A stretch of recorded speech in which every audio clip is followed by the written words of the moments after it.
Happy Sunday, y'all, and welcome to another classic pay-per-view watch-along here on the channel. Today, we've got Fall Brawl 1996. This should be kind of a fun one. Up until yesterday, I didn't have a clue what I was going to do today for the watch-along. I just knew I wanted to do one.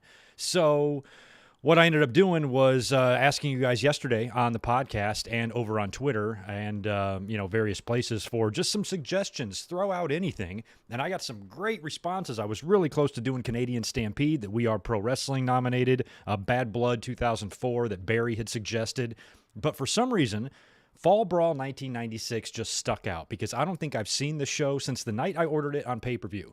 Back in 1996, it was a rare WCW pay-per-view that I ordered. I ordered a couple that year. And I remember watching that one, and I maybe have watched a few clips of this a few times in my life, but haven't really ever gone back and looked at this pay-per-view again straight through. And after I analyzed all the cards and of all the suggestions, I'm like, for some reason, my instinct is just telling me to go with this one. And, it's a topical one. I do like to try to keep the watch-alongs consistent with whatever month we're in for whatever pay-per-view. So, for example, if we got September coming up, Fall Brawl. We're going to do some Unforgivens between All Out and Extreme Rules. A couple of weeks in between there, we're going to do some Unforgivens. In October, we'll do a couple of Halloween Havocs, maybe some No Mercies. November, Survivor Series. December's, we can do anything in your houses or whatnot. January's Royal Rumbles, etc. So I think that's kind of what we're going to try to do here for the watch-alongs going forward. But this fall, the watch-alongs will just slightly decrease here on Sundays. My plan is to do watch-alongs only on Sundays where there's not a big Sunday night football matchup, where there's not like a big game that a lot of people might be focused on. And I'm just going to, come up on the other week. So it'll be most Sundays, just the occasional one we won't do it or I'll skip it. And the main reason for that is I'm going to be up here every Wednesday this fall, starting September 8th after All Out, first Wednesday Dynamite after All Out. We're going to do Wednesday night watch along. So we're going to be up here every Wednesday watching Dynamite straight through and see, how that performs. And if you guys enjoy doing that, we used to do the Raw watch-alongs back in the day. They did great numbers for the channel, built our audience a lot, but I kind of got burnt out on doing them, and Raw started to suck really bad, so they became a chore more than anything else. So what if we just took that idea, moved it over to Wednesdays? Since everybody and their mother is up for reviews anyway on Wednesday nights, why don't I come up and do a watch-along? So I'm going to do that every Wednesday starting on September 8th, and that means the Sunday watch-alongs will continue, but I might reserve the right to skip a week if there's just like a big football game on or playoffs or whatever kind of thing. So keep that in mind. I know tonight I have a feeling we're going head-to-head with that stupid fight between, is it Jake Paul or Logan Paul? One of them's fighting somebody, some UFC guy. So not much interested in that. I would love if the Paul kid got his ass kicked, but it seems like he wins all these fights because whoever he's fighting doesn't have any boxing experience either. So hopefully he'll get killed. We'll see what happens there. So sorry if I'm taking any of you away from that. But hey, Fall Brawl 1996 should be fun. We were just a couple of months removed from the formation of the NWO. And I believe the main event here was the War Games between Team NWO, Team WCW. This was pretty much where like Crow Sting was born. Sting was still Surfer Sting back then, but his alliance was starting to be questioned around the NWO time. They had the fake Sting over on the NWO side. And I remember because Sting was so insulted that people would think he would leave WCW that he decided to sit up in the rafters for 18 months and, not come back until he wrestled Hogan at Starrcade the following year. So this was kind of where all of that was born, is right around here. I remember very little about the undercard. I'm pretty sure we got a Jericho Benoit match on here and Harlem Heat Nasties, maybe a couple other matches I'm not remembering it right now. So it should be fun just kind of looking at this and watching it again for what's going to feel for me like the first time because I haven't seen this show in years.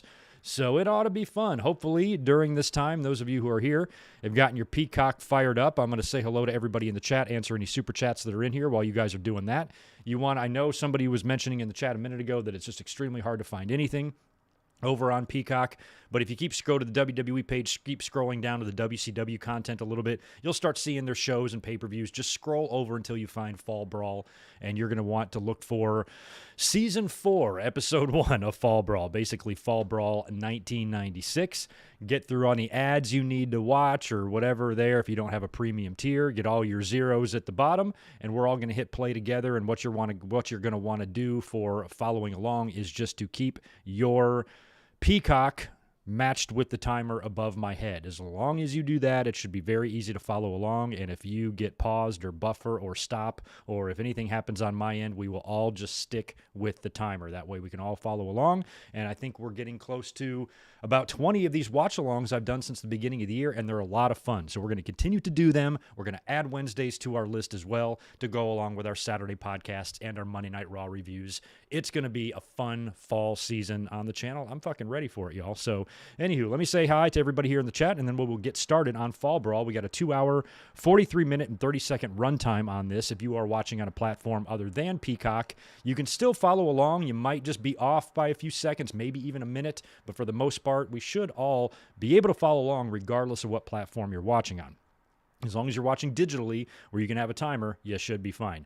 But good to see Kendrick Jones, who is the person that did recommend this pay-per-view. Like I said, there were some good ones. Canadian Stampede, Bad Blood 2004, a couple of Unforgivens that I really liked, but I'm going to hold those off until September. And just this one just kind of stuck out at me. And thought this one would be a fun one to do. Back in my old home state of North Carolina, Winston-Salem is where this pay-per-view was held. And I don't know why I didn't go to this. I think 2 in a row were held. Maybe even 3. I know 96 and 97 were held in Winston-Salem. I don't recall if 95 was, but I don't know why we never went to a Fall Brawl. It was right there. We went to everything else WWE related in the Carolinas, so I don't know what was going on with us and why we didn't go, but would have been fun. Anyway, Charlie is here. Tatanani is here. Good to see you back, and glad you're here for a watch-along time. Somebody had made a comment in the chat earlier, I don't see it now, that it was a meat and potatoes and good mic work day, so that is awesome. A little wrestling, meat and potatoes, and never hurt anybody. It's good for you. Shanus Maximus in the house. We've got Raymond Fran. We Are Pro Wrestling is here. Good to see you, my friend. Ben Espiniza, Shanus, I got you already. Big J, Alan Carter, Ryan Fippen, Jet the Hawk, Michael, George Morris with the $5 super chat. Hey, Greg, how are you doing? Epic. Do you think first meeting, or how epic do you think first meeting between Daniel and Silver, and what about when he sees the damage to his house? You're referring to Cobra Kai, I'm assuming. Damage to his house. I'm not sure what happened to the damage to his house. Not sure what that's in regards to. Maybe the fight between the kids in the house, but I think he was already aware of the damage there. But Silver and Daniel meeting up for the first time here in Cobra Kai, or first time in a long time in Cobra Kai. Season 4 is going to be awesome. Season 5 is set to begin filming soon, so we know we're going to get that. We're going to get another big, awesome cliffhanger at the end of this year. I'm a huge Karate Kid mark, in case you guys didn't know who don't follow me. And I love that those movies, they were very significant to me as a kid, and they've been resurrected in a great series in Cobra Kai. Fucking love it. Big fan. And good to see you, Georgie Morris. Trayvon Williams in the house. Mike Witt is here. Starcade 86. I would have watched that one, but again, I'm not expecting this watch along to get like, a ton of views or anything like that, but I thought that Starcade 86 might be something that a lot of fans maybe wouldn't be interested in. I would be, you would be, but that one might have been a little bit too far back, but we'd get to relive that Cornette bump. Starcade 96 was okay. Yeah, a Fall Brawl just fit because we're getting ready to be coming up on fall. Summer's about to be over here in about a couple weeks, so this one was kind of topical.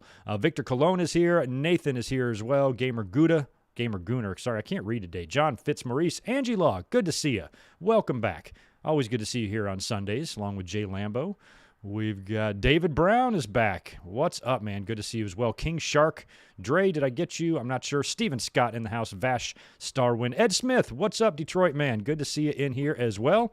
And that's a pretty good chunk of folks in here. So while I've been running my mouth, hopefully you guys have got your WCW Fall Brawl pulled up. Like I said, get all your ads out of the way. Get all your zeros down there at the bottom. We're all going to hit play together. And my timer will start with yours, and we should be good to go. So I'm going to get poised and ready here. While I'm drinking this beer, hit me with a like on that thumbs up button. And if you're not subscribed, do it, because we do watch-alongs all the time. It's kind of becoming a thing on the channel, and I really like them because they're easy to do and they're fun to do because we can hang out and we can kind of review the show as we're watching it. That's probably how Dynamites are going to be going forward. Starting on September 8th when we start doing the Dynamite watch-alongs, you know, a lot of my thoughts and stuff will kind of be like kind of during the show, and then we'll clean up everything and elaborate more on Saturdays when we do the podcast. So trying to hammer out this fall schedule because I'm going to have a little bit less time away or a little bit more time away from the restaurant and a little more time here to do YouTube. So that's why we're going to do the Wednesday night stuff starting after Labor Day. Anyway, Ben Forbes, did I get you? I might have, but anyway, you're here and welcome. Good to see you. All right, so my Fall Brawl is pulled up over here. For those of you who don't know how my setup works, I've got two computers going, which means I got to double mouse this shit, and I got to start Fall Brawl with one finger and the timer with the other. That's the way it works over here. So far, I've got a perfect record getting these started, and I haven't had to backtrack and do it at all. Knock on wood.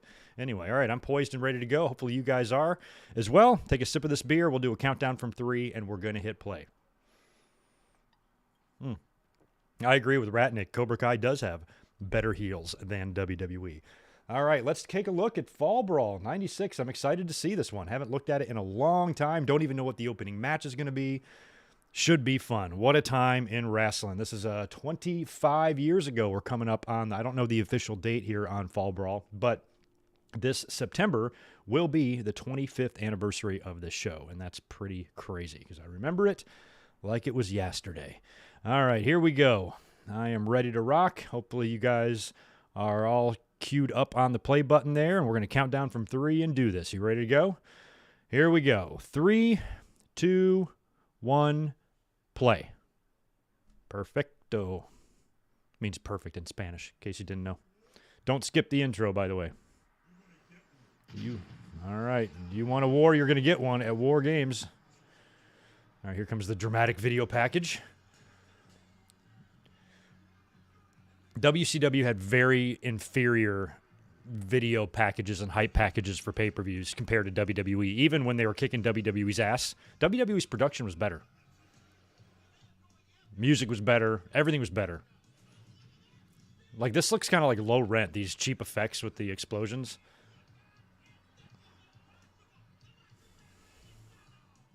Thank you for that date, guys. September 15th. Is the date on this. So, yeah, coming up just a couple weeks. 25th anniversary of this. Crazy.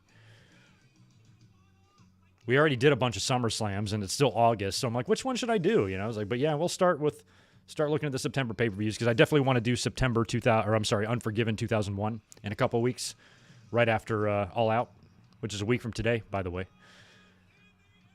So probably the Sunday after that, maybe we'll do Unforgiven 2001. Coinciding with the 20-year anniversary of 9/11 and all that stuff, so it's probably what we'll do. Tony Schiavone welcoming us. WWE never ran this town, Winston-Salem. I have a lot of friends from there. It's where Wake Forest is located. Look at Tony and Bobby and Dusty. Ah, memories, y'all.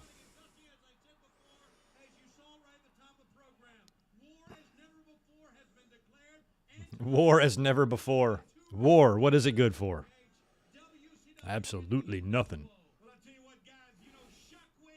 Oh, is Ed Smith? Is that where that Chronic match is? I forgot. Holy shit! I totally forgot. That's where it was. We're gonna watch that together, y'all. Get ready. 2 weeks from today, Unforgiven 2001. We've already set a date on that.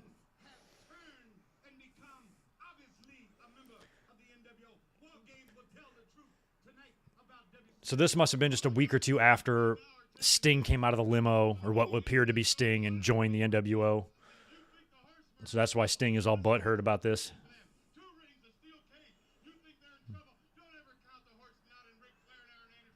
Oh, Bobby. So awesome.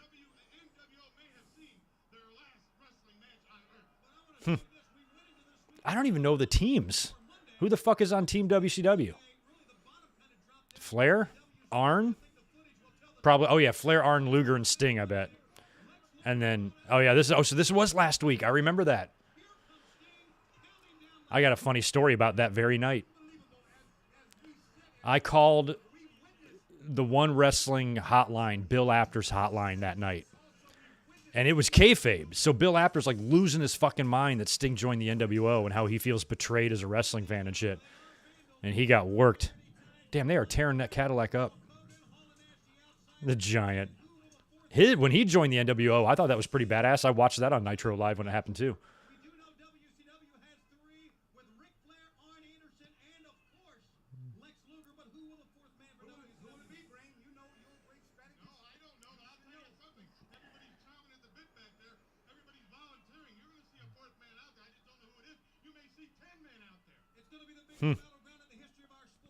Yeah, Jeff Farmer was the fake Sting. I think I'd miss a super chat. Oh, here comes our first match. Probably with some edited fucking music. Ooh, grudge match. Look at the little flashy, man. I could produce better shit than this. What is all the money they were making and had? They had shitty production. It looked low budget. Oh, it's Paige. Oh, man. He was still kind of not on the map yet. Still doing the cigar. Yeah, they definitely dubbed this one over. This was not the music they used on this pay-per-view, for sure.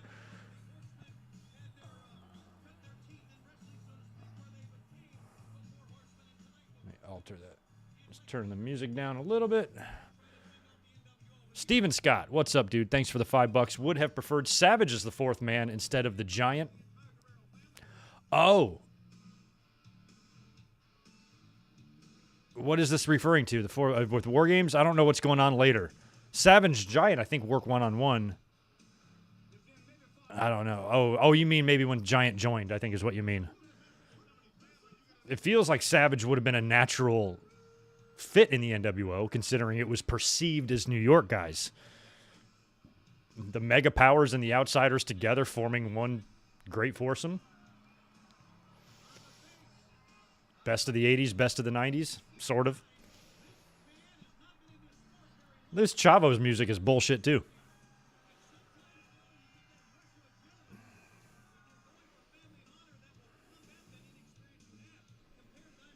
Yeah, his feud with B-Bad went on a long time.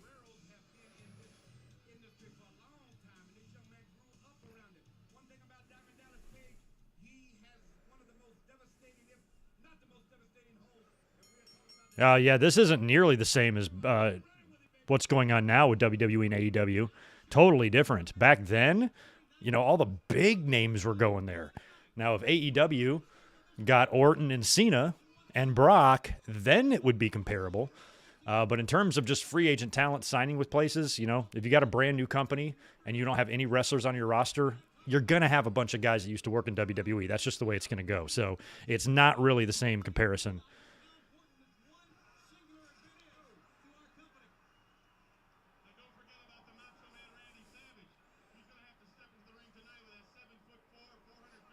Yeah, I think Taker is awesome. Thanks for the $2, man. I do kind of think DiBiase in the NWO was a waste of his time, but I think he also went there because of the money.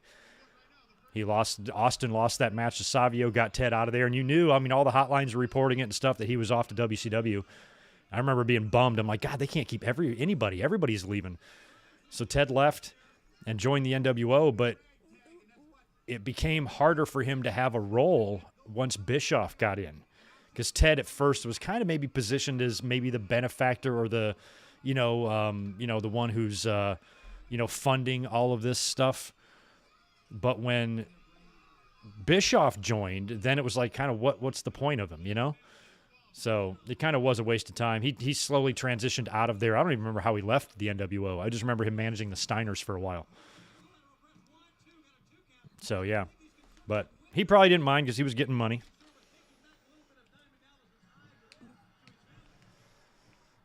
Oh, Divine Ricks, thank you for... By the way, we got Chavo Guerrero and DDP in the ring right now, in case anybody was wondering, which is an interesting match. Look, and we got to shout out, of course, Brian Hildebrand. Referee Mark Curtis is in there. He's one of the most animated and hilarious and most fun referees to ever watch. Me and my friends used to love watching his matches because he was incredible. I always kind of laugh, when wrestling fans, Aubrey Edwards in AEW draws a lot of criticism from fans. The very same fans that probably praise Mark Curtis for his reffing ability. They're similar. in like how they move around and how they react in the ring. So to criticize one and love the other seems a little biased to me. But I've always loved Hildebrand as a ref. He was great. Shout out to him. Anyway, Divine Ricks, thanks for the $5, man. My dad was a huge Tupac fan. I think Tupac's death happened a day or two before this pay-per-view, and he ordered this pay-per-view to get his mind off of it. That's right. That's right. I remember when that happened. I don't remember the exact date, but it was close to my birthday because my birthday's on the 6th, and I think I remember it coinciding with that somehow, finding out. And that sucked, man. Well, I'm sure for your dad, this was a nice escape, you know. I was a couple years out of high school, man. I remember when he died or was killed. Thank you for that. I knew We Are Pro Wrestling would know what's up. He left in the summer of 97, randomly started managing the Steiners. I think his final on-screen appearance was Super Brawl in February 98. Wow, he was only there that long? Less than 2 years, huh? I thought he hung around there longer. I guess not. He really wasn't doing much other than the Steiners thing, which is interesting that he managed them because they traded the belts back in WWE with Money Inc. By the way, our edible treats today are sour gushers, 500 milligrams, sour tropical flavors. So we'll eat this whole bag, see what happens. California, man. What a place. Will you make a mistake, Dallas Page? Ew, they're all sticky. Come on, man. Get out of there. There we go.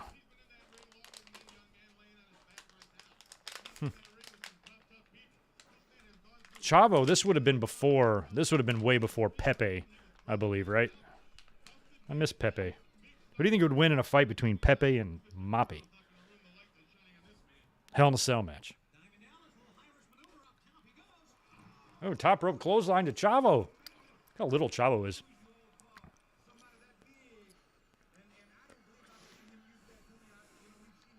I don't know Joey's Adventures. I don't know if anybody really loved Rosie's superhero gimmick. It was funny and got over, but he wasn't champion.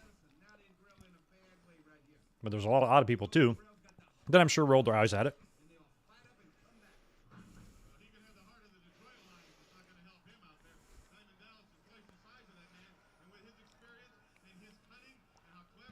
Yeah, well, fake Sting angle, though.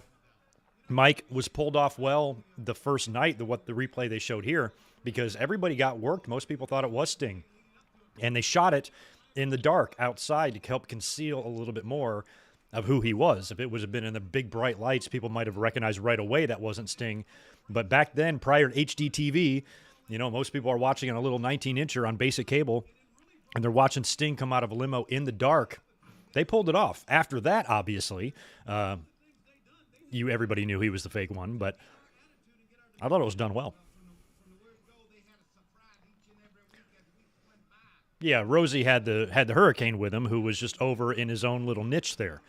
You know, if the Hurricane was in the world title hunt, I think fans might think the character was a little bit silly to be in that position, but to be part of the show and give the show some entertainment value and something to chuckle at and shit is good, you know? So that's probably why Rosie's not getting the hate. And plus, nobody was really clamoring for Rosie to be a top star. Nobody was screaming, come on, push Rosie, he's so great. Where Nikki, people have been saying that. People have been saying that since the beginning. So I don't think they hate her as much as they hate WWE doing this character with her, regardless of whose idea it was. I think everybody really, at the end of the day, even the most asshole-ish wrestling fans, I think at the end of the day probably just want better for Nikki, really, you know, is where any of that's coming from. Because even with the superhero shit, which I was more than willing to give a chance, you know, they were beating her every week when she was champion and stuff, you know?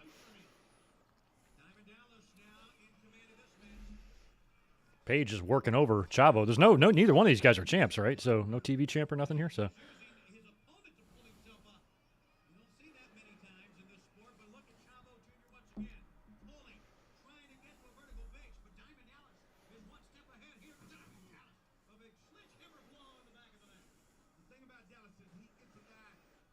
Ted just randomly turned face, I know.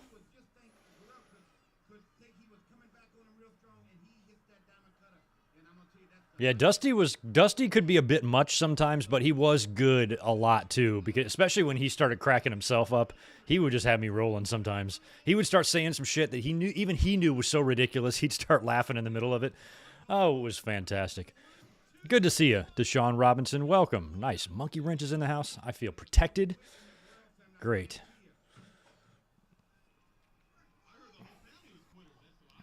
I heard the whole family was quitters. Jesus, Bobby Heenan always had the funniest. I heard the whole family was quitters. It's like Heenan has transferred his Hart family insults to the Guerreros for WCW.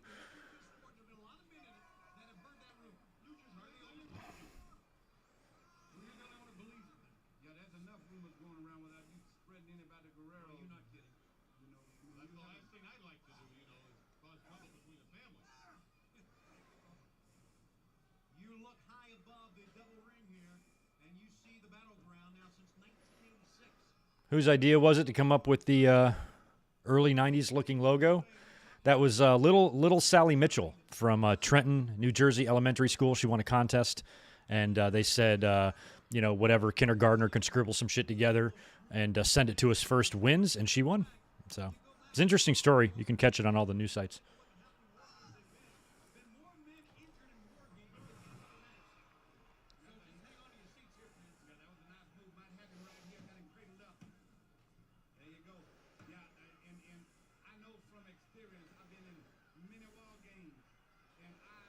Divine, was Eddie in the company around this time? Yeah, he was there.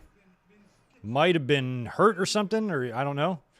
Not sure if he was hurt or not, but yeah, he was there. He came in around 95-ish and was there until 2000. If my memory serves, Real Pro Wrestling can confirm. Oof.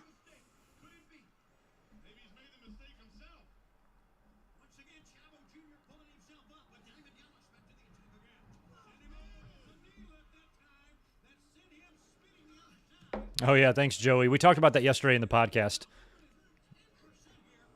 Yeah, there's I'm just feel like they are just two stars like Becky and Bianca. I don't understand how you can possibly fuck that up, and WWE feels like they're kind of doing it. And plus, I really hate when champions lose the belt and then come out the next night smiling and dancing. That just makes no sense to me, and that's what she did. So, cut that shit out. Big missile drop kick from Chavo.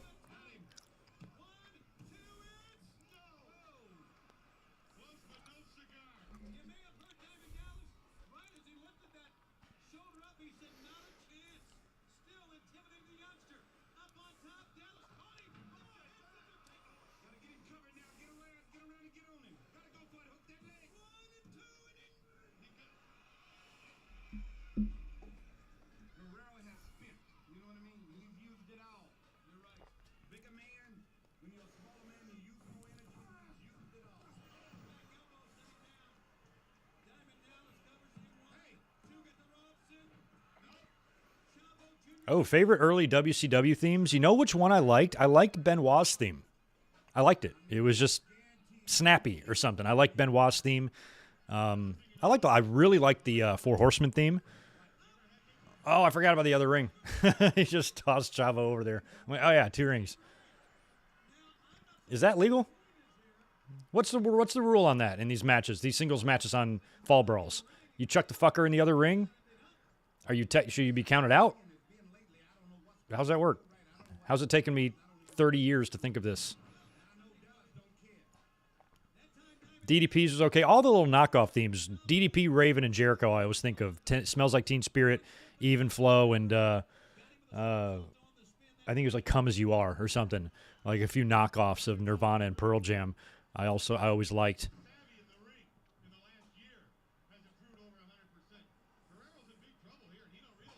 I liked a lot of the Mexican themes, too. Like, I liked Chavo's. I liked Eddie's. Whirly birdy them around. I like Dean Malenko's. Dean Malenko's and Rey Mysterio's were kind of similar. I miss WCW. I'm glad we have a new one. Man, this match has got... They're giving them some time here. How many minutes are we into this pay-per-view? This is probably a 12-minute match at least. 13? Yeah, they all came in around Benoit, Guerrero, Malenko, all from ECW.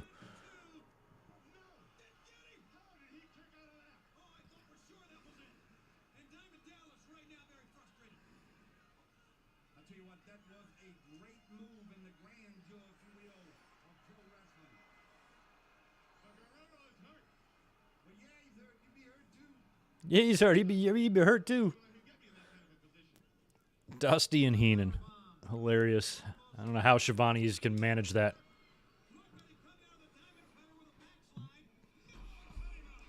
There it is. That's a cutter.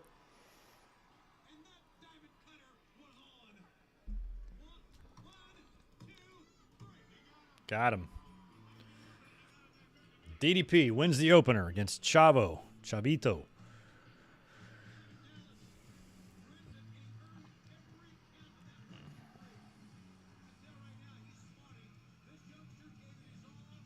So let me see. We would have been coming up. This was September 15th, so that means about a week later.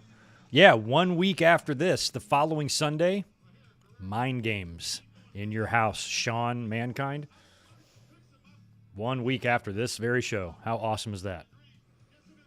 Oh, Mind Games would be a good pay-per-view to watch, actually. It's only 2 hours, but that would be fun. That's the anniversary of the... we'll be doing a watch-along that night on the anniversary for the Dynamite show in Arthur Ashe.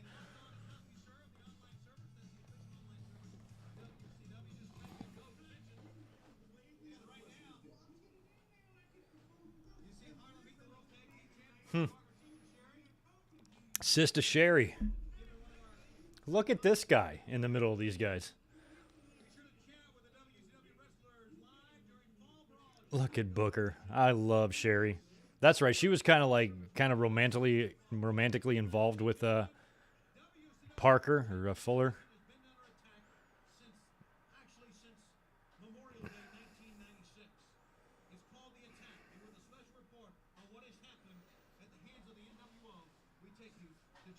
All right, Gene Okerlund's going to bring us up to speed, according to Schiavone. See what I mean about their production? It just looks... It looks like shit. WWE just did it better.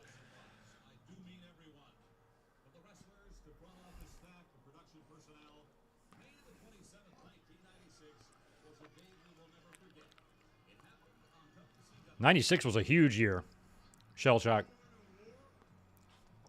I wouldn't call it underrated in terms of what it meant, but maybe underrated in terms of, sleeper pay-per-views. Before wrestling really exploded in 98, 96 was starting to get better, but NWO and Austin 316 were born within days of each other. That's pretty incredible. We'll never see something like that again. Two things equally that big. Look at the adjective.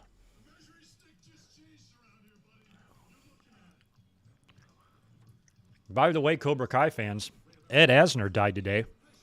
He played Johnny's shithead stepdad in the first season.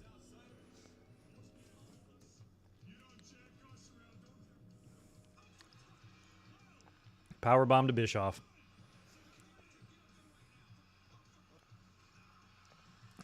What a bump. What a bump by Bischoff.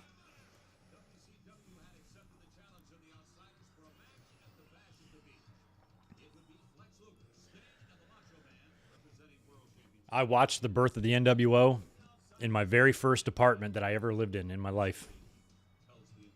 Hot summer day, sweating my nuts off watching that. I've come a long way.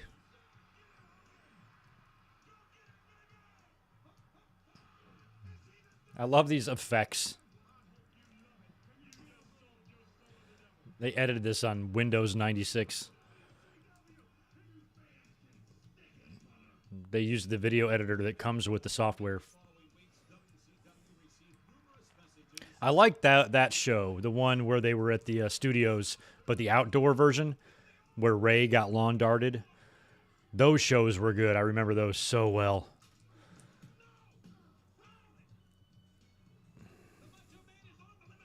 Macho's on the limousine.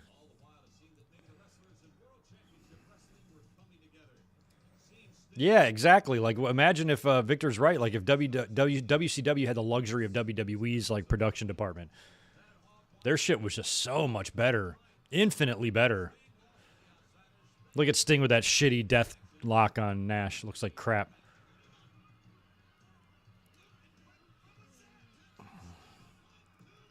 Oh, Nick Patrick, you douche.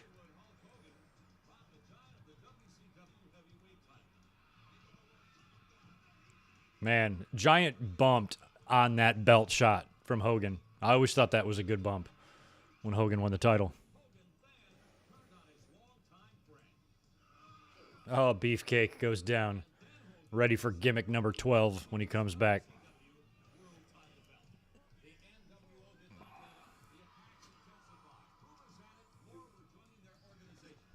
Yeah, the Disney MGM, those outdoor Nitro shows, I can place myself right back in that room. I can still smell what it smells like, you know what I mean?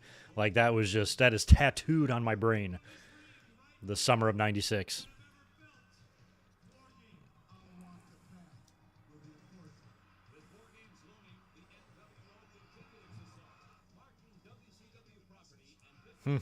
Oh, they spray painted Rick's hair. I forgot about that.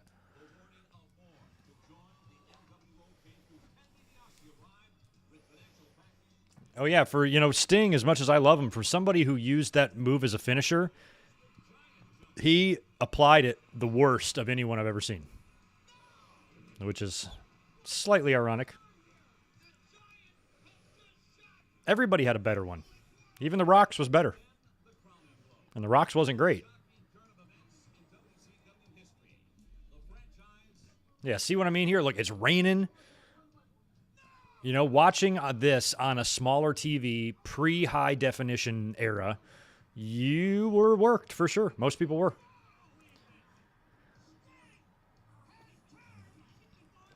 Sting has turned. I mean, they couldn't bet on the rain, though. That's just something extra, but...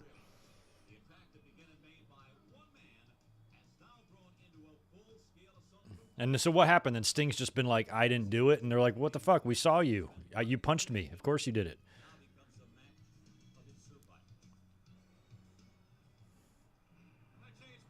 Yeah, Giant was stupidly athletic for someone his size. I mean, he's Andre's son, so, it's in his genes.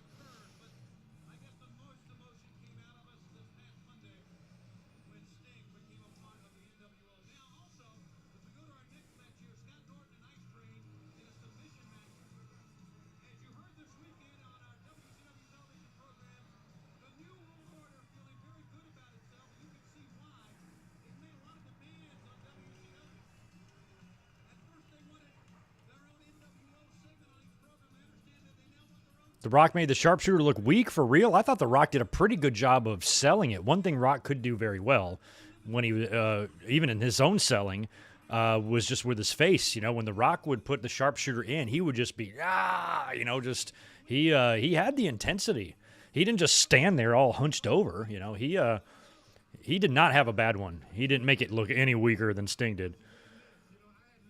If anything, he helped make the sharpshooter live on, even though it wasn't primarily used as his finisher or anything. He's always been a Bret Hart fan. Even just a couple of weeks ago, Rock put over Bret Hart in some random interview. So for Rock tributing my favorite wrestler of all time, using his move occasionally, I got no issue with that. If anything, I appreciate The Rock for it. Owen, Bret, and Cesaro are really the only guys that know how to properly apply that move. Everybody else are just pretenders. Look at this fucking Ice Train. This can't be his real. Look at the size of Teddy Long. He slimmed down, did he not? Got Hildebrand in there as the ref again. That's kind of cool. Norton and Ice Train. Didn't they form a tag team? Was this before or after the tag team? Unless I'm thinking of something else. Who was Fire and Ice? Weren't they Fire and Ice?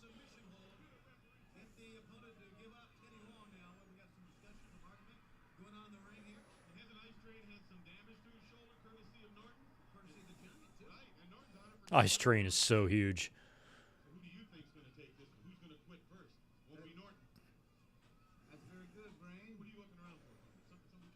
Yeah, Benoit didn't have a horrible sharpshooter either.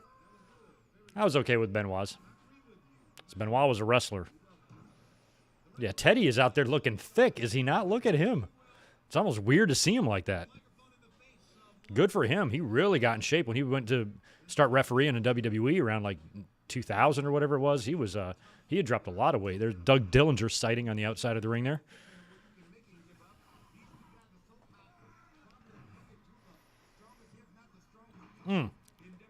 What kind of match is this? Why does Hildebrand have the mic in his hand? Is this an I Quit match or something? I don't want to Wikipedia this because I don't want to know, and I wasn't paying attention to the introductions there. Okay, it's an I Quit match. Such a weird, really, I Quit match between these two guys?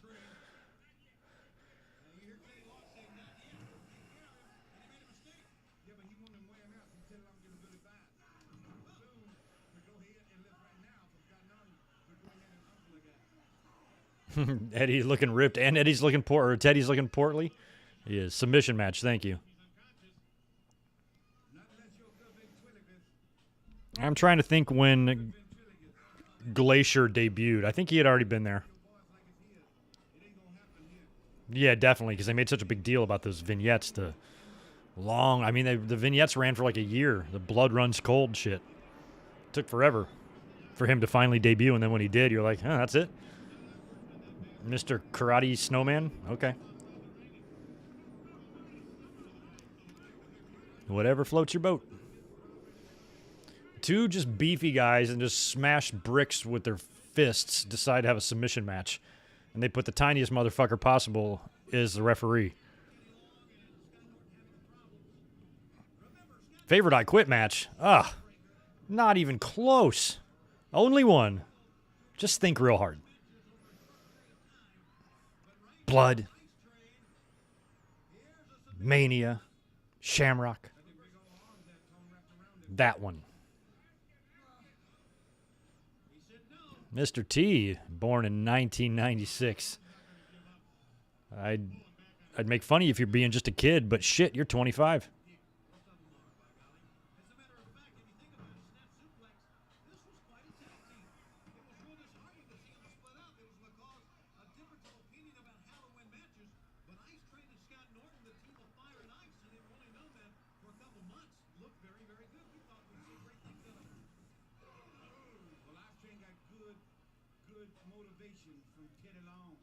He's got good motivation from Teddy Long.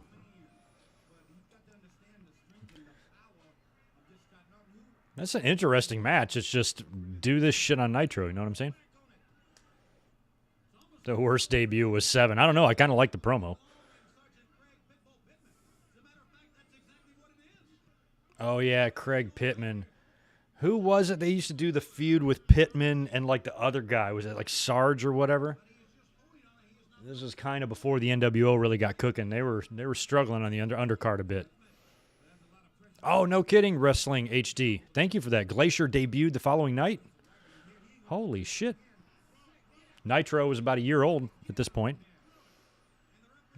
Teddy's. Oh, are they going to do a towel deal here? Prior to this, I'm trying to think the last time there was an I Quit or a submission match. It would been 94 with Brett and Backlund. And then I guess they did it again, right? Or no, that was a throw in the towel match. WrestleMania 11, Brett and Backlund would have been an I Quit. That was a year before. So between then and here, I don't know if there was any I Quit matches going around.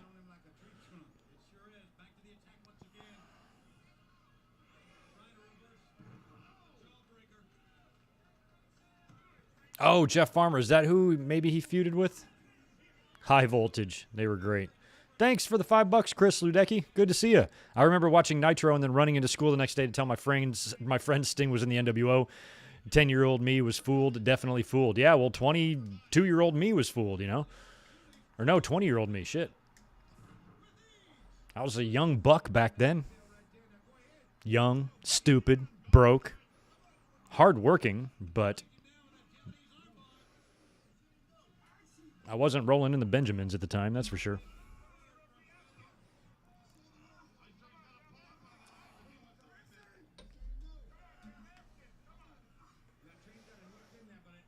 I was just a broke kid, a sexy broke kid.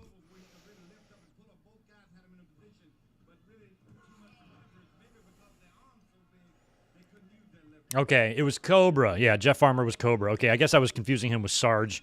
I remember that feud. It was so weird. I was just waiting for a Corporal Kirshner running at some point.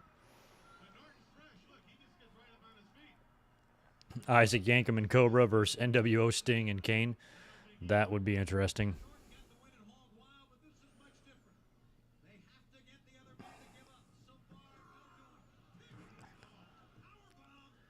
Jesus.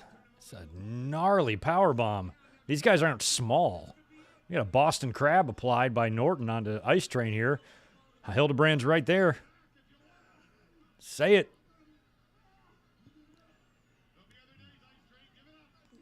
Give it up, Ice Train? He's like, hell no. I'm just getting started.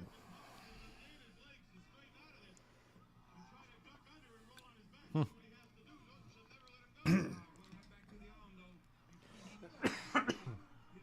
sip of beer almost went down the wrong pipe.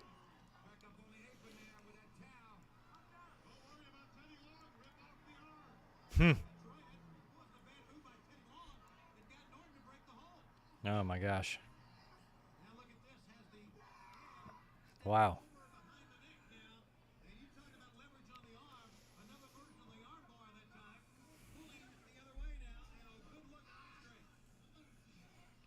My eyes watering from that beer sip I took.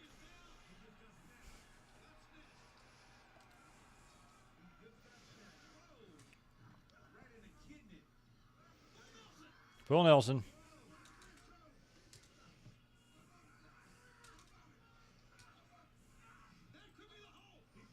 He's got him down. Is he going to give up in the full Nelson and the hurt lock?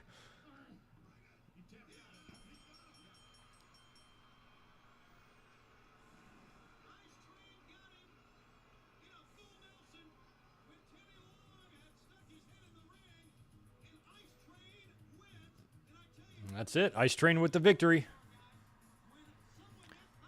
I'm not sure exactly when Norton joined, but it wouldn't be too far after this when they really started expanding the NWO into, some of the Japanese wrestlers and stuff like that. So I think he joined around that time.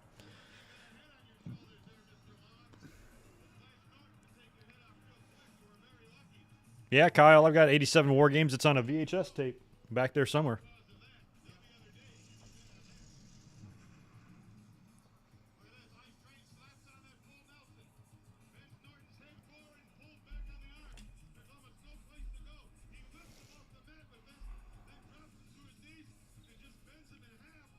This music extremely interesting.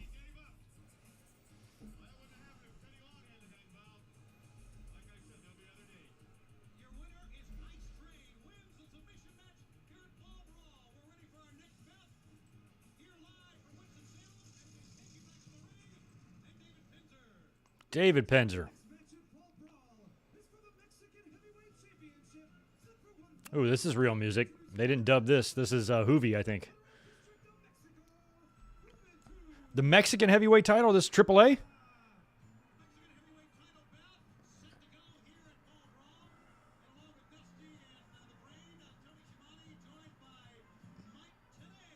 That's crazy. Who is Juventud taking on? Might be Conan, actually. I don't think it's cruiserweight. Yeah. Oh, Hoovy, did he just trip up on the stairs? You little shithead. That was awesome. Oh, yeah, Conan. Okay, this is back when this is before he was doing the kind of the gangster look. Oh, no, he was doing the gangster look already. No Oh, yeah, it's 96. I'm thinking we're in 95 here. Jimmy Hart's got him. He's in the Dungeon of Doom.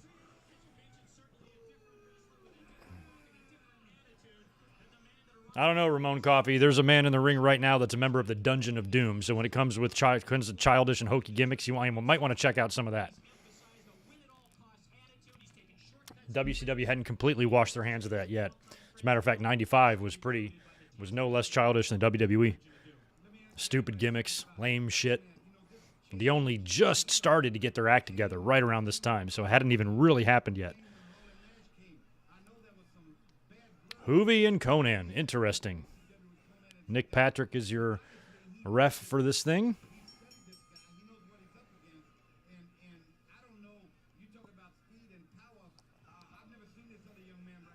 Ray used the same theme in WCW until he like unmasked, I think.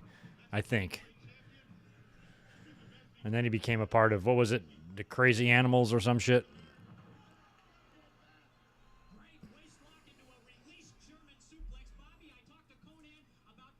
Yeah, 10A was great. He was good in WCW. And he was good in TNA too. Oh, shit. Damn, Hoovy. Hoovy can't be any more than $150. I mean, look at him.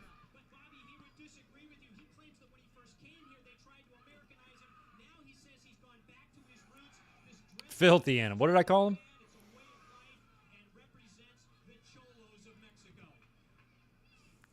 Oh, I love this. He's going to bounce off 2, 3. Triple springboard. That was badass.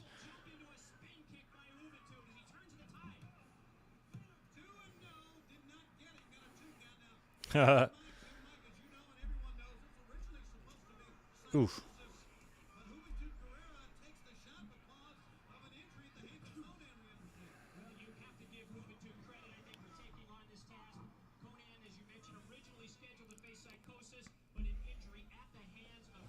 That damn Nick Patrick, it's awful. He's awful. We are Pro Wrestling. It's unreal that the Dungeon of Doom still existed at this point and would continue to exist until July 97. They would be around a while, wouldn't they? They were a little bit less in the forefront. I mean, prior to NWO, they were kind of like the main opponents and stuff and rivals for Hogan. But then they kind of took a back seat a little bit and was mostly just like Ming and Barbarian and who else? Taskmaster. Oh, my God. Even King Curtis had stopped being a part of the vignettes and shit, I think, by that point. Damn, this... Look at Jimmy Hart. Stop it, Jimmy. Don't try to be all Mexican, you Memphis weirdo. Go eat your weird food and go away.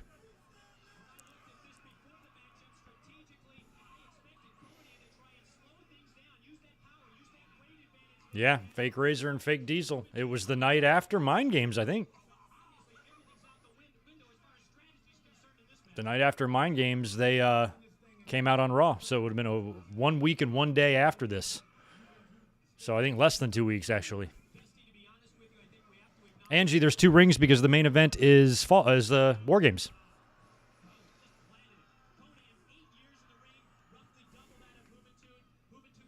Yeah, Jimmy is all over the place.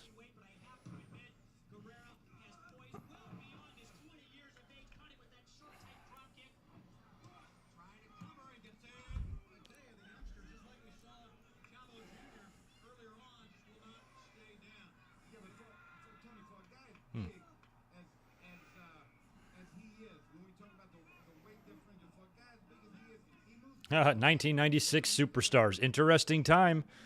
Austin was just starting to run his mouth a lot. Mr. Perfect was on commentary around that time. They had a couple of run-ins. Interesting time. Diesel and fake Diesel and Razor were there, so Jim Ross had to stick up his ass. He was being weird on commentary and all the shows and stuff, so it was an interesting time. Brian Pillman was getting his ass kicked. All sorts of stuff going on back then. When Superstars was basically kind of what SmackDown became or whatever, you know. It was the A show, became the B show. Oh, look at that. The hotline. Phone number no longer active. $1.49 a minute 25 years ago? It's probably $3.20 now. 1-900-909-9900. WWE's was 1-900. I want to say it was 1-900-747-4WWF or something like that. 1-900. I can't remember the middle 3 digits, but it was like 4 WWF. And WCW had theirs with Scheme Gene. Damn, Hoovy with a big dive onto Conan. A very young-looking Conan.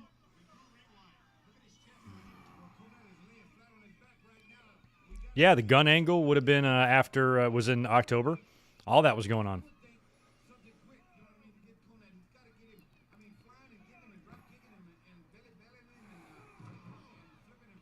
I think most kids called without permission, Angie. Man, I don't know if y'all saw. Shout out to the fans that were just walking down the staircase dressed as the NWO. We had Hogan, Hall, and Nash in there. They look nothing like them. Tossing them around like a wet towel.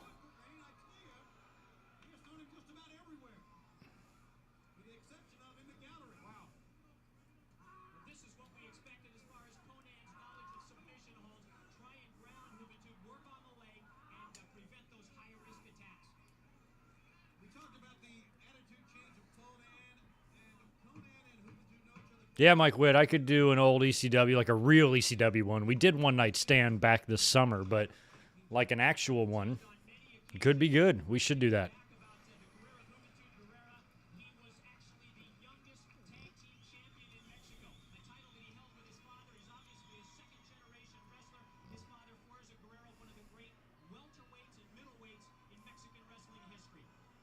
Oh, he kind of undershot that moonsault.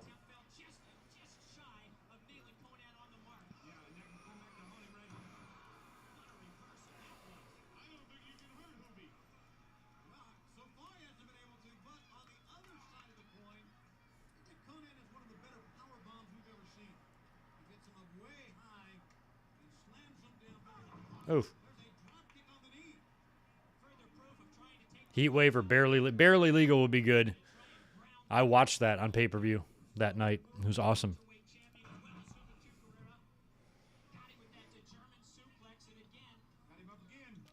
There are some amazing mullets in this crowd right now. I can see at least 6.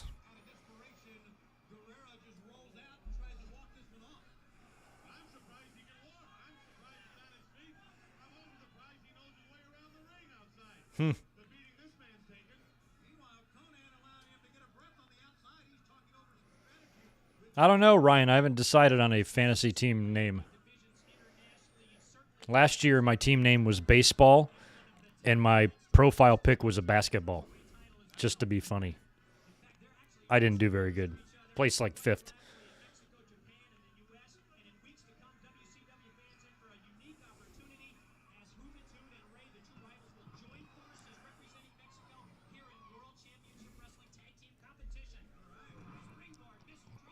Conan with the sell on the springboard. Look at these old Debbies in the front row. Check out, like, this line of Debbies. All of them with Debbie hair. They got that Camaro hair is what we used to call it when I lived there, or Trans Am hair. They have that big, poofy, white, trashy hair that everybody had back then. I love it. Love it, love it, love it. No, Regina. Rock did not. We'll do Survivor Series 96 for sure in November to relive his debut. Nope, he hasn't gotten him down yet. Conan trying to fight this off. They ain't going to work today. Look out, Hoovy. Weird looking drop kick from Conan there.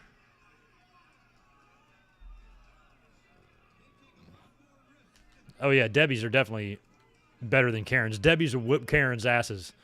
That's for sure. Look at all them Debbies right there. That one in the red, I wouldn't mess with her.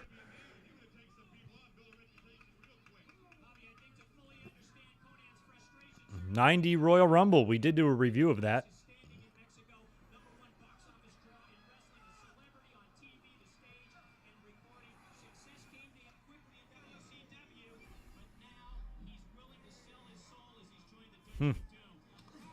Willing to sell his soul. Oh, Hoovy. Seemed like an unnecessary backflip, and then he ate a missile from Conan. The Debbies are impressed.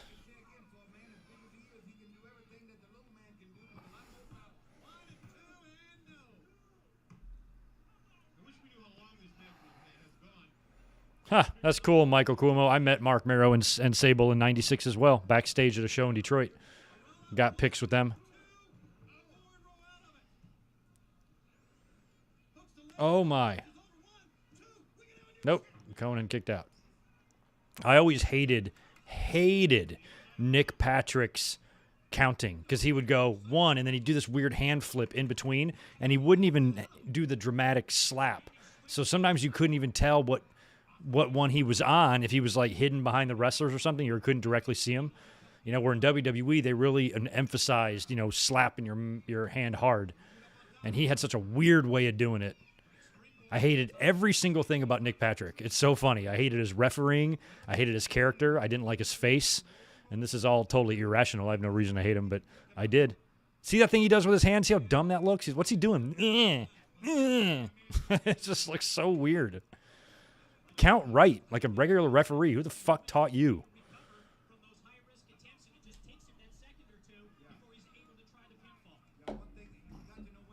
Oh, no kidding.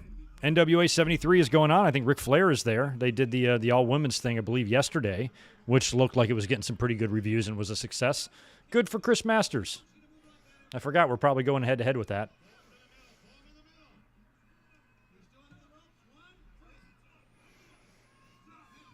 Patrick is all over the place.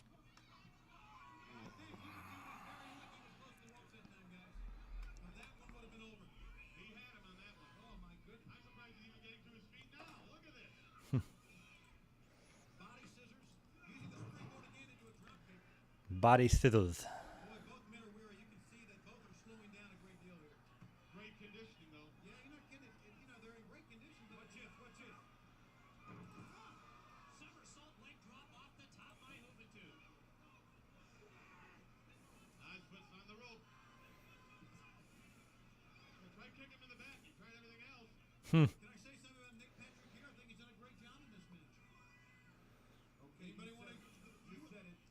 You said it.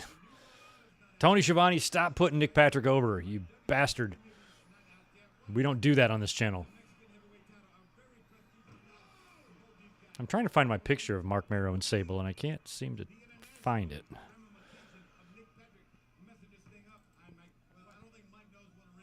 Yeah, Dusty, don't say randomification. It's hard for you.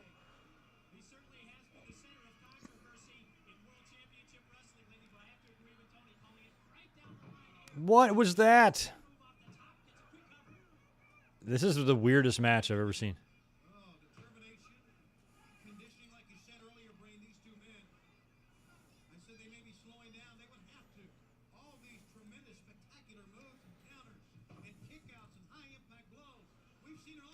Oh, big power. Oh, he's done. He's still kicked out of that? Come on. You let him out, Conan. There's no way he would have been able to survive that.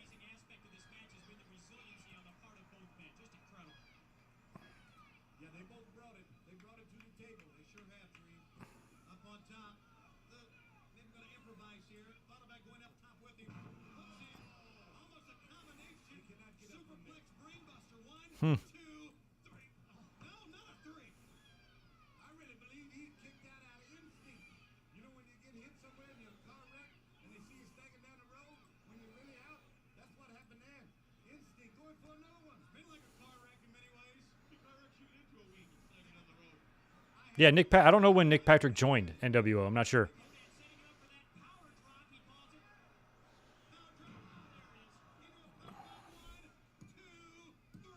There. Finally, it's over.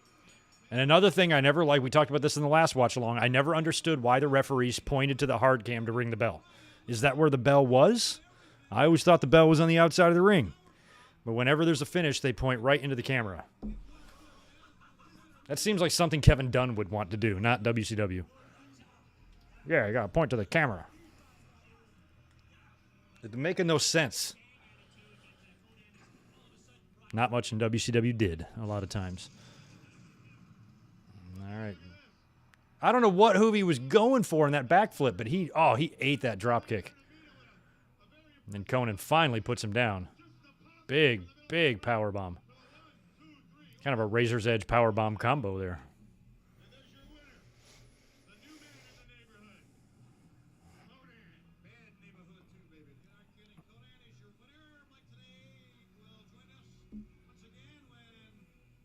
Oh, they just brought Mike Tenay in for that match. Interesting.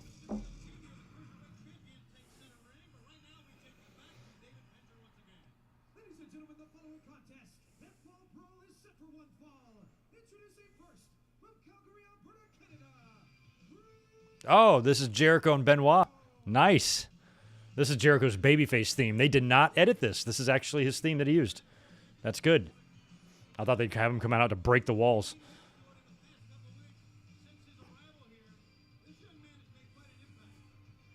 I don't know why some WCW themes are okay to use and some aren't. I don't get it. That implies that different people own the rights or different places own the rights to different songs, which is weird, but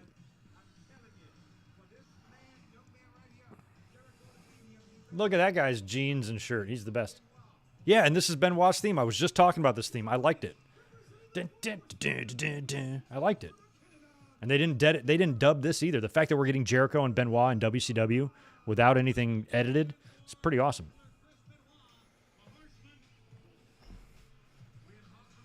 Yeah, Benoit. This was one of my favorite kind of eras of Benoit, just from an in-ring perspective.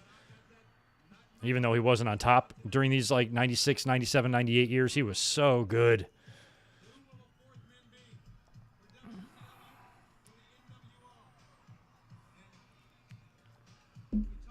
Yeah, so I'm kind of not hearing the announcers. I guess going into the main event tonight, both teams are missing a fourth man. Is that what's going on? I did no research prior to this watch-along, so sometimes I like it when you guys educate me. It's more fun. What's up, Lincoln 2 Delta? Not aware of any new information on the Pete Dunne situation other than his contract is getting close, unless something happened today. I haven't really peeked at much wrestling news today. I'm hoping he's out the door, too, along with Adam Cole. As a wrestling fan, I'd prefer them elsewhere. I think they'll be better. There's a better chance for them to do significant shit. Damn, the crowd is liking this. Oh, it's Horseman country, though, so they're probably very, very pro-Benoit.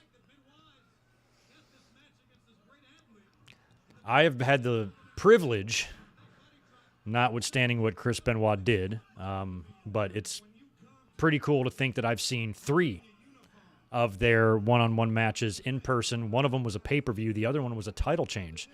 So I've seen these guys wrestle a lot.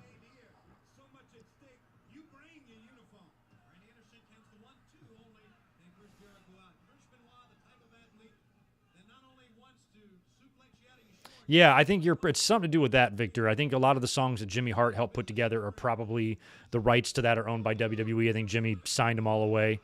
But then there's others that are probably still held by, you know, Turner Home Broadcasting or whoever is that now or wherever that got swallowed up or absorbed by.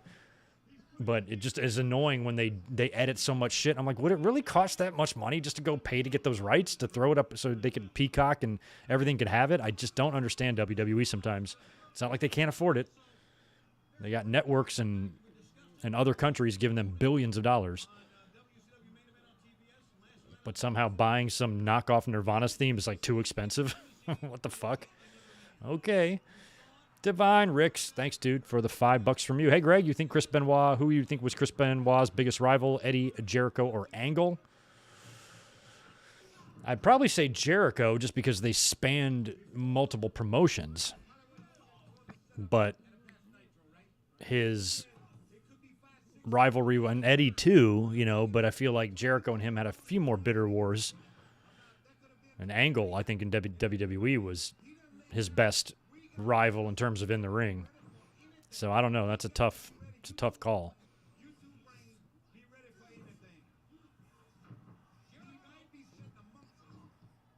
I'd probably say Jericho overall and Angle, WWE.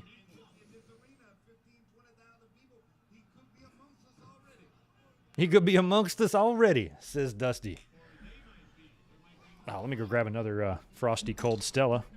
Don't go nowhere. That's an interesting camera angle they just did there.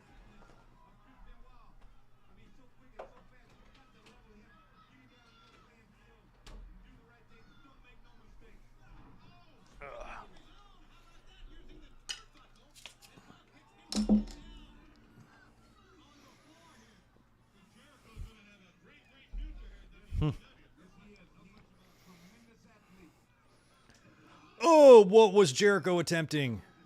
Did he try to do his springboard deal but do a moonsault? I got to see a replay of that. Holy shit.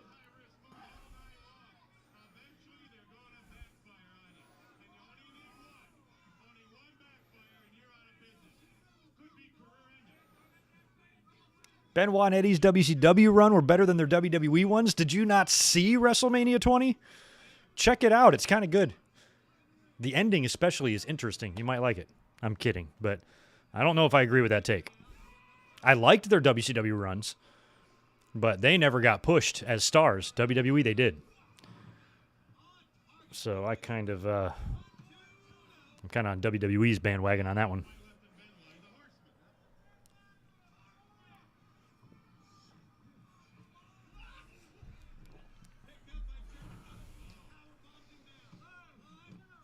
Man.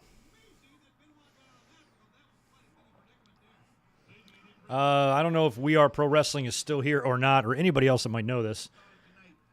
Did Benoit and Jericho wrestle at more WCW pay-per-views than this? I actually can't recall any, but there might have been a couple. There were several in WWE. I mean, right off the bat, as soon as they got there, they were paired. But in WCW, this might be one of the only ones I can think of between these two guys. I feel like there might have been one more, but I don't know.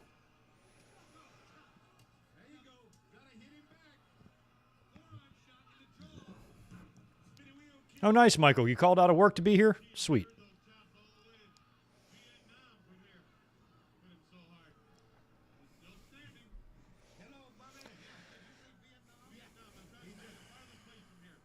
The Vietnam. You just picked it right up out of the air, Bobby. What a thrill for Tony. Oh, God. There's some bumps being taken in this match. It's a little bit sloppy. Man, Jericho landed hard. With that bump right there and the bump he took earlier on, it's amazing he went 25, 30 years without getting injured.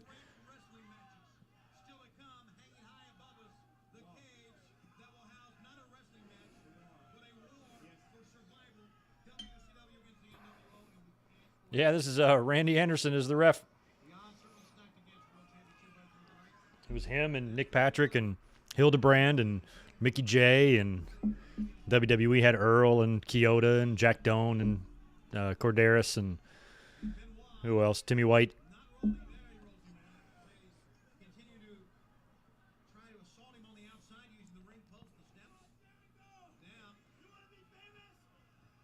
Oof. Well, we got a lot of, look at them 4 Horsemen kids in the front row. No mullets. They must be from out of town.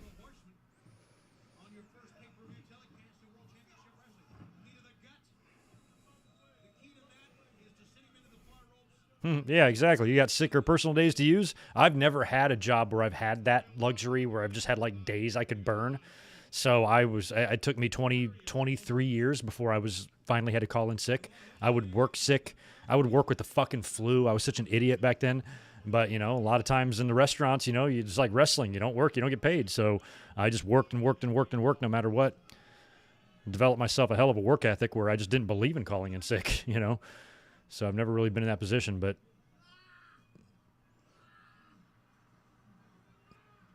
now I'm in a position where I could almost call in and just say I don't want to be there. I'll be in tomorrow.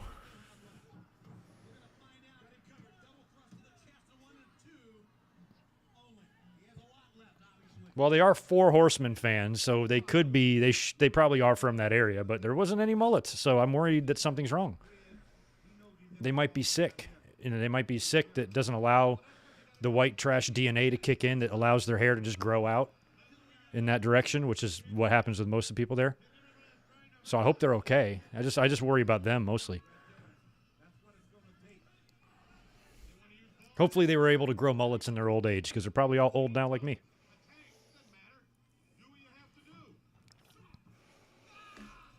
What do you think a 65-year-old Good Mike Works is going to look like on this YouTube channel in 20 years?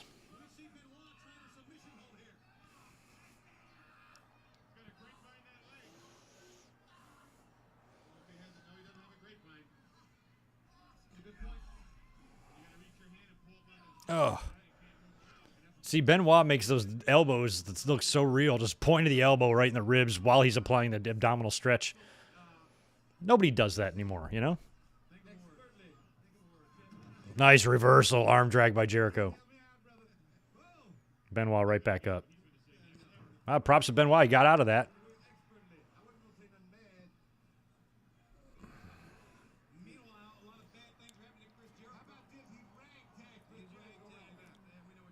Oh, you can, Mike Witt, but you won't be able to see me. I don't mix my business life and this. They can't intertwine.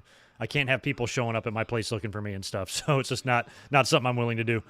Hope you understand.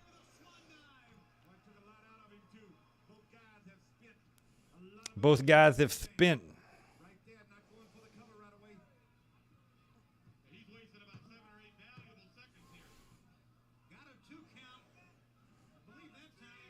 Don't beat up Pee Wee Anderson, Benoit.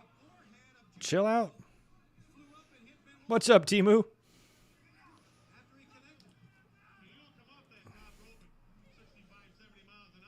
Yeah, working in today's world, working sick is basically a crime. Yeah. It amazes me how easily, and with me, it's still different in the restaurant business. I don't deal with it as much as maybe like an office building or something like that. But now when we do have a staff member call in sick, they don't understand that I invented half the excuses they're coming up with for other people to use. Like, I've heard everything. I've been around forever. So when they want to claim like their grandma is sick or whatever, I'm like, you're full of shit. I can just go over to your Facebook page and see that you're at the baseball game. Like it's people just call in. Oh, I'll just call in sick tonight. I'm like, that's not a good way to live your life. I mean, if you're really sick, obviously don't go to work, but don't call in sick because you don't feel like going to work, because that's poor work ethic and that will show. And if you're lazy like that, you'll never make any money. But I was just trained differently, I was almost taught don't call in sick, because if you do, you're fucking somebody else over. Unlike an office building, or if you're at Walmart or something like that, probably nothing's going to happen if you call in sick. The business will be just fine. Where in the restaurants, if it's a smaller place, somebody calls in sick, that means somebody either has to get called in or you have to run short-staffed, both of which put people out. And so when staff doesn't recognize that, their schedule will reflect their laziness. And if I can't count on someone, they ain't going to work much. I'm going to put them on nights to where they can't fuck us up if they call out or whatever. And, I pay attention to that. And I think it's only going to get worse, with more generations, especially nowadays. Kids are so lazy and shit. So they don't do anything. They don't even understand that they have to get a job. Well, what's this? Yeah, there's a big world out there. You got to go make some money. You can't sit on your ass all your life. So I see that a lot with some of the younger staff that we bring in. They just don't get it yet, but they will. I didn't get it when I was their age.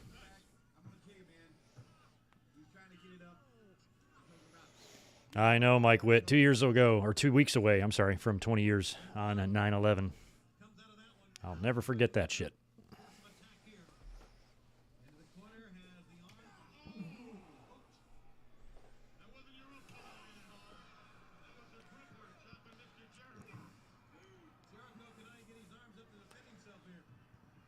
Yeah, if something comes up, you have to call out. It's all fine stuff. I was trained so differently. Like, to me, it was the work was the first priority. So if something came up, I wouldn't call out on work. I would call out on that because I had to go to work, kind of thing. So, if something, I would make a lot of sacrifices, Some of those sacrifices I wish I could have had back.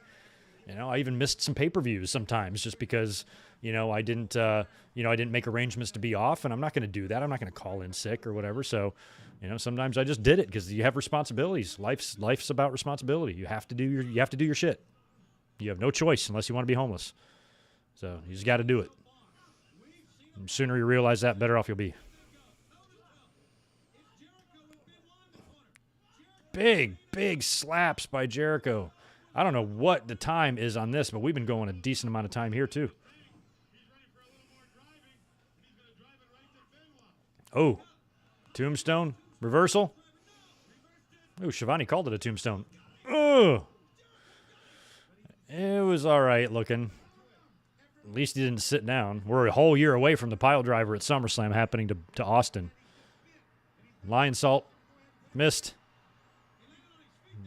Right on his feet. Oh, big vicious clothesline to Benoit. And a kick out.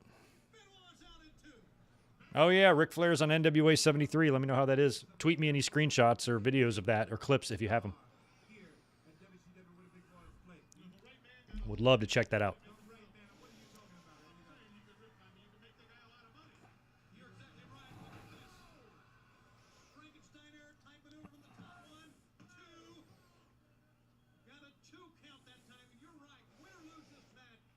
Yeah, pay-per-views back in my serving and bartending days, I would just make sure I was off. I would just ask off for those and stuff. So I would usually be okay unless there was something going on. And then when I got into management and you know, GM and shit like that, it was a little bit harder, but I was still able to kind of work it to where I was able to be home for Mondays and pay-per-view Sundays. Oh, crotched Jericho on the top.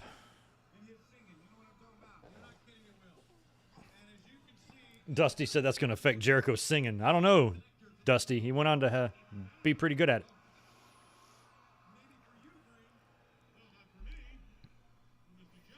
I don't think Fozzy was a thing yet, right? Oh, my God. Top rope belly to back on that hard-ass WCW ring. And he got him with it. Wow, big victory for Benoit. That was a match right there. I have never seen that match in full since the night that it aired. I kind of forgot that existed. That's a hidden gem. Kicks the dirt on Jericho. Yeah, this is before Jericho really started taking off. He was still babyface. Good win for Benoit.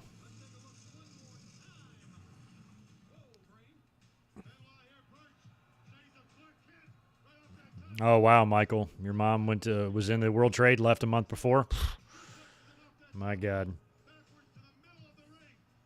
Yeah, I had a friend who was down there at the World Trade Center like 2 days before for something.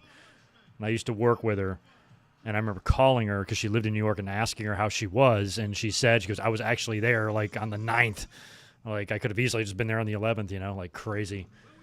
I think it says, Seth MacFarlane? I think Seth MacFarlane was on a 9/11 plane, but he overslept and missed his flight. If I remember, I think that's incredible. You know, think about that. He made the best of his second chance, did he not? Super Calo. Me and my friends used to call him Jerry Callow. Jerry Callow from My Cousin Vinny. It's Jerry Callow. I always love Super Calo. I think he's recently passed away as well. I believe. I want to say it's been within the last year or so. Super Calo passed away. Owen and Benoit had a dark match in 95. Yeah, Benoit came in to do a couple dark matches. Benoit worked in 95 with Bob Holly as well. Ted DiBiase was sitting in as Benoit's manager. I think pictures exist of that match in magazines. I think I have some of those magazines that those pictures would be in. But footage, I don't know. Look at Ray. Oh, so this is Super Calo and Ray for the Cruiserweight? Look how little Ray is.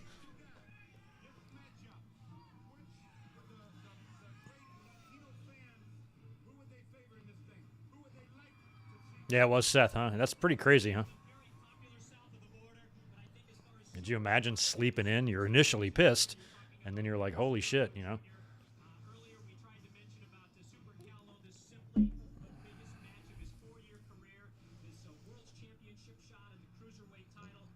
Those rings are somewhere.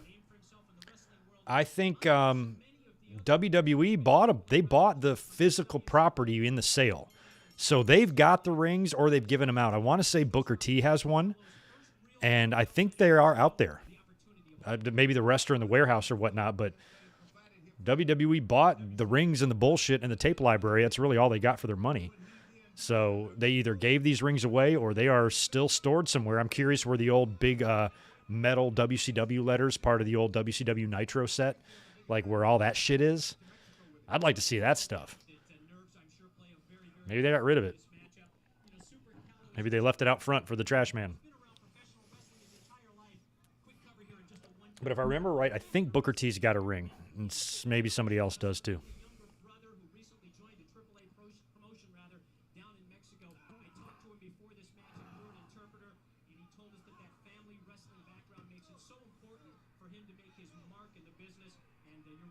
Yeah, Ben. Well, this Mysterio theme that he used here was the theme I always remember him using in WCW until he lost the mask and became a crazy animal or whatever. Did he use that in WCW too or ECW too?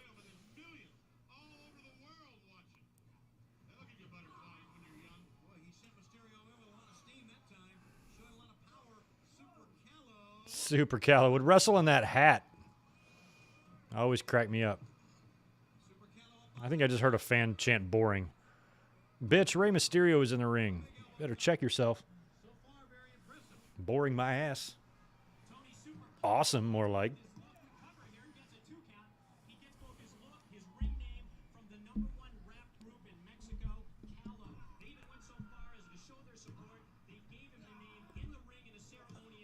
Mike Tenay dropping knowledge. I had no idea that Super Colo's name was a tribute to a Mexican rap band.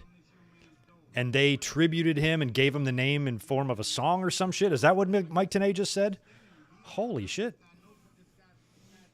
Good mic work, never knew that. And I know everything 90s related. Except for that.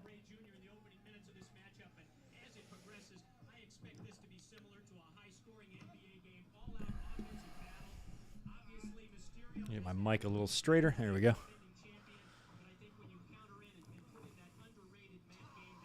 My boom arm that I bought with the room upgrade only fits on this side of the desk, the side closest to me. Ideally, I wanted to have it on the other side and have it come over easier, but it won't fit. It's too thick. So I either have to drill a hole over there and make some modifications to be able to put it over there. So I had to put it on the side instead, which makes the angle a little weird. So I'm always like kind of messing with the mic, but I think I got it where I want it.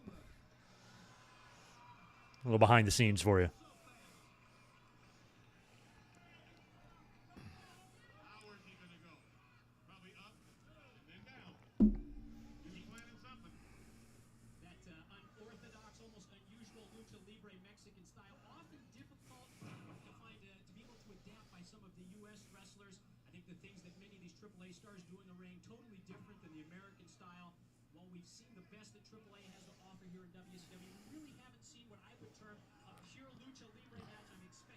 Oh, that's awesome, Trey Williams. This is perfect. I'm off on the weekends and I work overnight, so I can't be off Mondays to Fridays only at 5 p.m. to 9 p.m. That's awesome. That works out. What do you do on Wednesdays? We're doing Dynamite reactions. Live Dynamite watch-alongs every Wednesday, starting September 8th.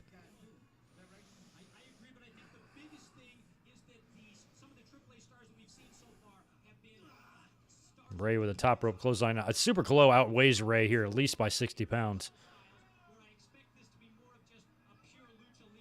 He's going up top. I don't know how he wrestles in those glasses. Go, Jerry Callow. Whoa! He landed right on his hip. Jesus Christ. Oh, he is wiggly-legged. He's not even selling. That's legit. Yeah. He is on rubber legs. Oh, my God. That had to hurt like a motherfucker right on the side of his hip. Tries to crack his pelvis. He's hurt. Did you see him try to slam Rey Mysterio? He couldn't even do it.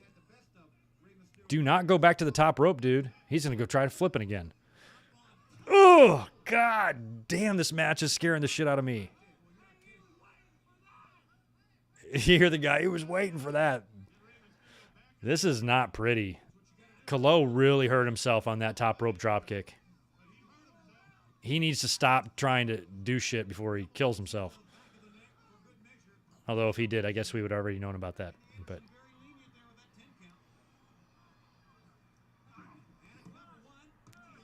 oh, Ray's got to win this.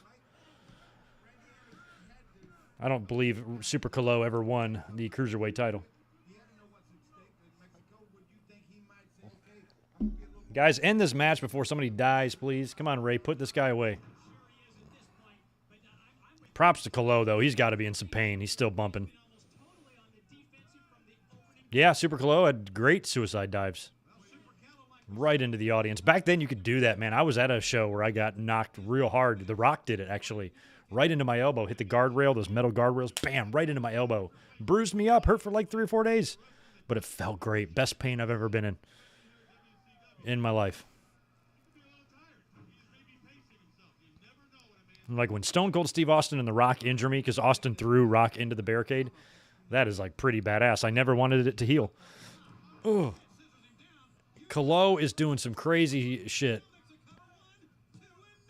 I feel like Ray has cheated death at least 3 times in this match, too.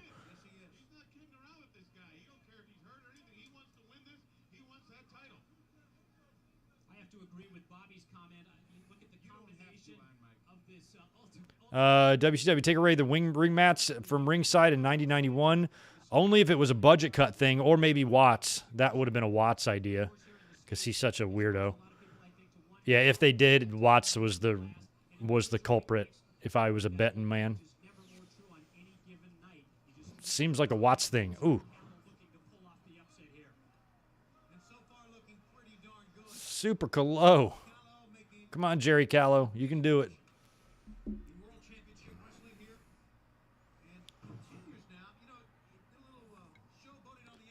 Oh, thanks for that, Vash. I was the first YouTube channel you ever got really super into, back in like March of 2015. Oh, those were good days, huh?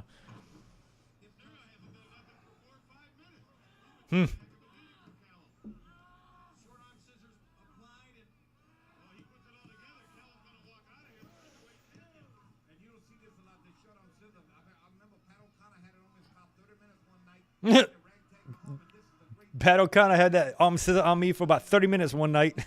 Are you sure? Was it that long? Oh, Dusty, stop saying words. You need to stop saying words. Mike Tenay, take over.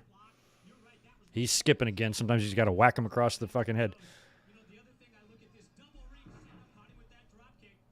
They're giving some time. Oh, Watts came in 92, so that wasn't a Watts call. It feels like it would have been a Watts call.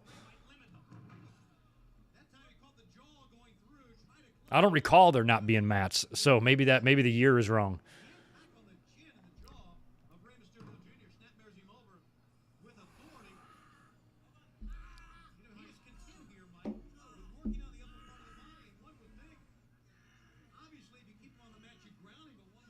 Shout out to the Pulp Fiction shirt in the crowd. That movie was only 2 years old at the time of this pay-per-view.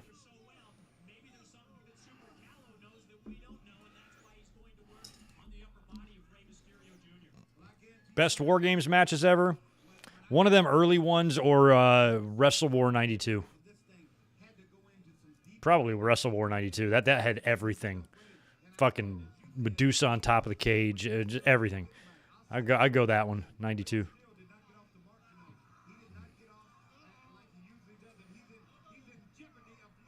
Oh, Starrcade 96 was Malenko and Ultimo Dragon and Mysterio and Liger.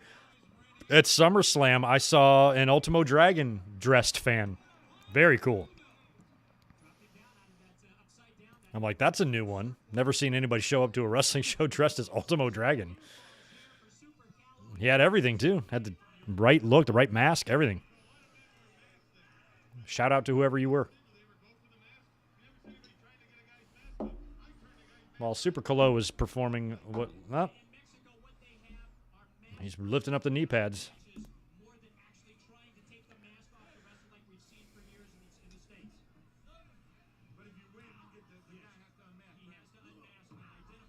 I love Mike Tenay explaining Mexican traditions to Dusty Rhodes. I could listen to shit like that all day. Uno momento. Say hi to Rob for a minute.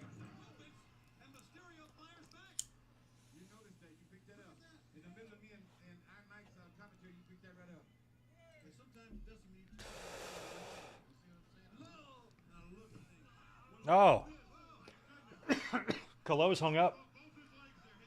Oh, the ref. They took the long way to get to that top rope spot. Kalo was like hanging there sideways. There's Ray. Well, Ray hit his. That bump that Kalo took that hurt him so badly feels like it was 10 minutes ago, and he's still in there doing his thing. How does he keep his hat on? Brain, I think it's attached, bro. Making sure our timer's still looking good. Yep, we're good.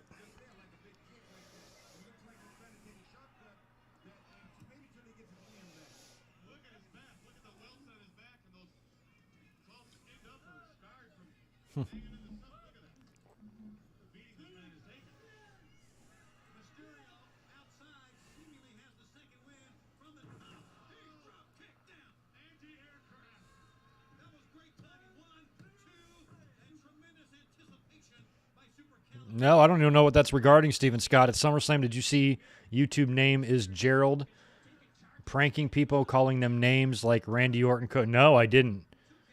What was he, like, close to ringside, like giving him shit? I didn't even know about that.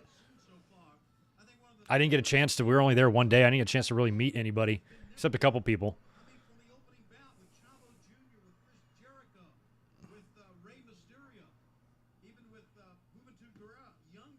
Hey, have you guys noticed on like recent shows? What's the picture frame in the crowd? It says like connecting some shit. You've seen that? It's like on every SmackDown and every Dynamite and everything. It was on CM Punk's debut. It was at SummerSlam. Is it one person doing it? Is it the same? Is it multiple people? Is it some motherfucker traveling to all these shows? Who's responsible for that picture frame? And are you in here in the chat? Probably not.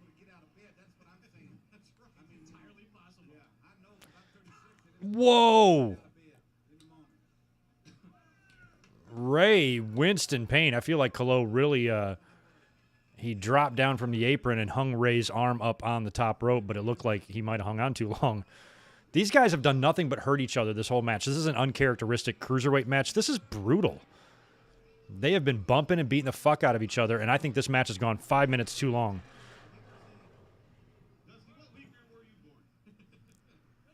What leap year were you born?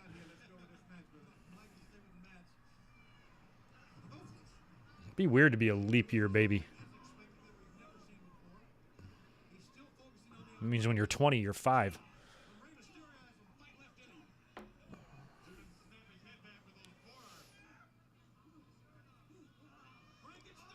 God. That was a lot of bounces to get into that Frankensteiner there. Look at Pee Wee. He's got his hands on both of them. Are you motherfuckers okay? And let's go home, please. Before we have to cancel this pay-per-view.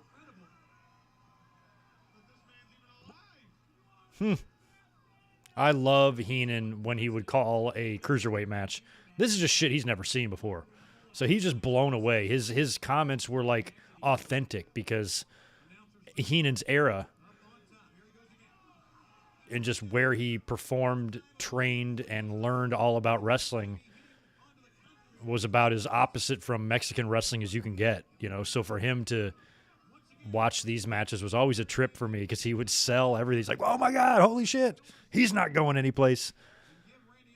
Heenan was great in WCW.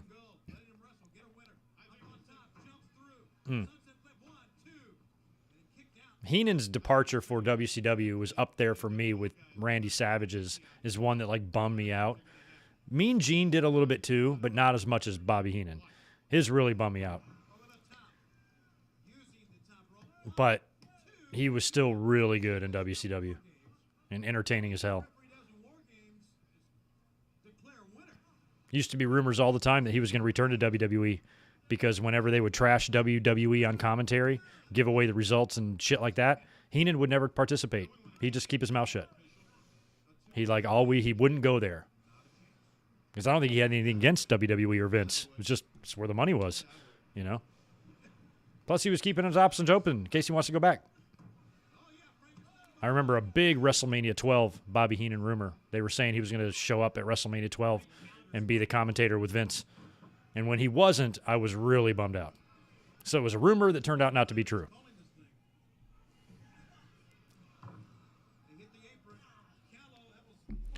Oh, wow, Mike Witt, you went to see Chris Farley's gravesite on Friday. Your comedy hero. Interesting. My cousin married into the Farley family. She was at his funeral. Her last name is Farley. Like, not kidding. Oh, my God. Finally. It took like 30 minutes for Ray to get that done, but he did.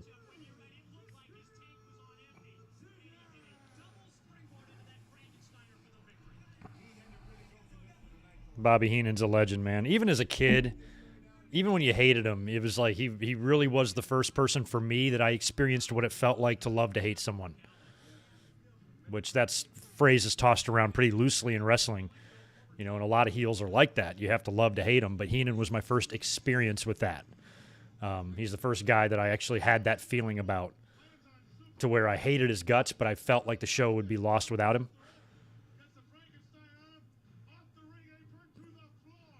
Look at this. Replays are showing. I mean, these guys fucked each other up. This was probably one of the most brutal cruiserweight matches I've ever seen. They're both lucky to escape with their lives. And Kalo, props to him, man. He was a fighter through that thing. He clearly fucked himself up on that top rope move and continued to wrestle for another 12 or 13 minutes. Taking bumps. Big ones.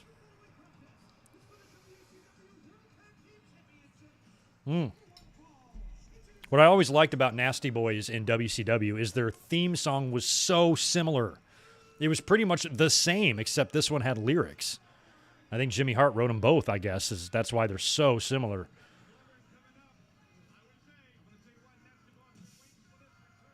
I mean, but if you listen to their WWE theme compared to this one, it's the same song.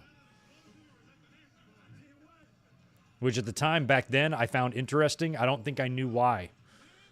I don't think I was aware of Jimmy Hart's music involvement. Well, maybe I was. No, I was, because I remember him from the wrestling albums, but Nasties were probably on their way out around this time, too.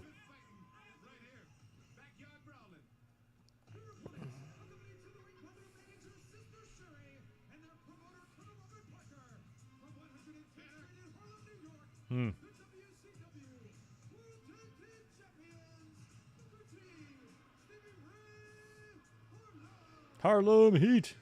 Look at how badass they look.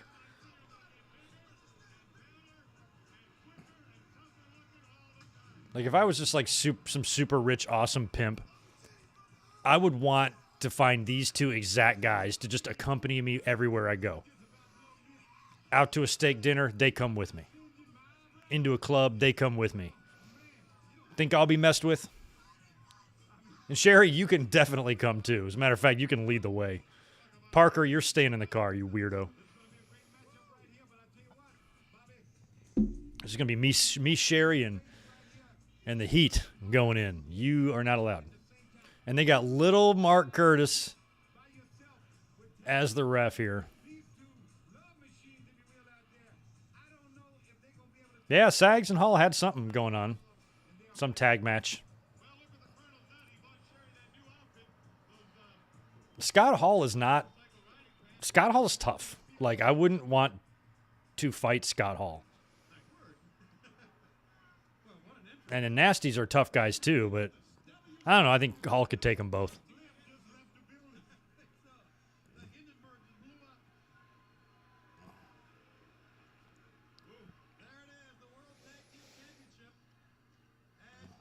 Tennessee Lee. It was a good gimmick for him. I mean, the Fullers are all out of Alabama. They're all hick as hell, you know. So giving him this like countryman gimmick as Rob Parker was perfect for him. Played it well. Had the perfect voice.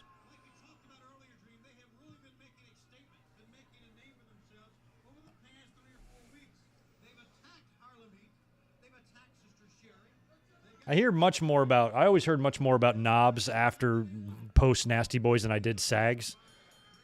Because Knobs was buddies with Hogan, and I think he's just I don't know if he was doing good health-wise, but it's probably a lot of his own doing. It just seems like he's always just drinking and drugging and being big. Look at Stevie Ray. He is just fucking huge. I don't think I knew that Booker and Stevie Ray were Shoot brothers until after this at some point.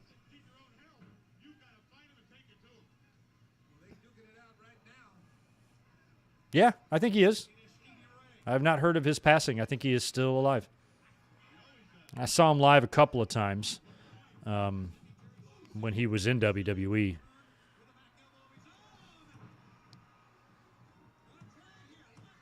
Yeah, and Scott Hall was a big boy too. Don't forget, I mean, he was he was around in the AWA, and he had that unfortunate incident where he took another man's life.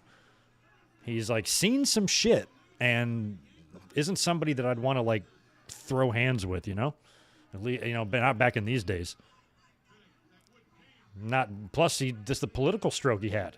If a nasty boy and a Hall or a Nash get into a beef, politically, who do you think's going to come out on the other side of that? Who do you think's more likely to get released? Hall and Nash were bulletproof. You got a problem with them? That's your problem.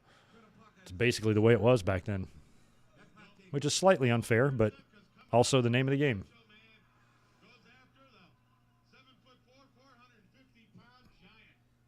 Savage and the Giant later. That's right. The New World Order.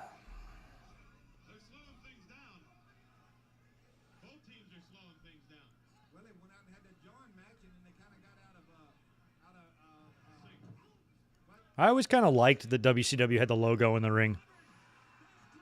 WWE never put shit on any of their rings. Except for WrestleMania 12, for some reason. They did. Never did it again. I don't recall any other pay-per-view where they put print on the mat. Except for WrestleMania 12, of which I have the plaque sitting right up there. I have a piece of that mat right here in this room.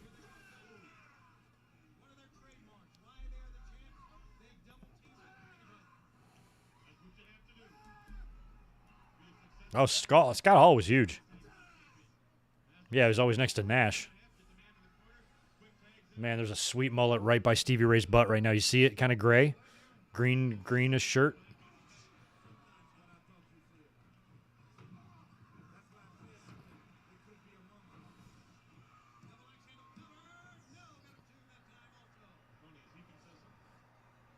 What's Sherry doing? Sherry's up to no good out there. She's got something in her hand.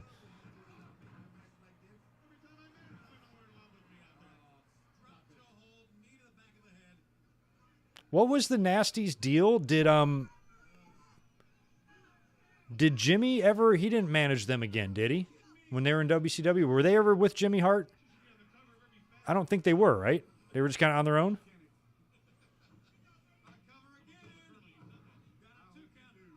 I don't recall them having a manager. Unless maybe Parker was with him and he turned on him. I don't know. Is that what's going on here? Nasties or Babyface? Is what I'm guessing? Yeah, they are. Nasty baby. Those fucking mullets, man.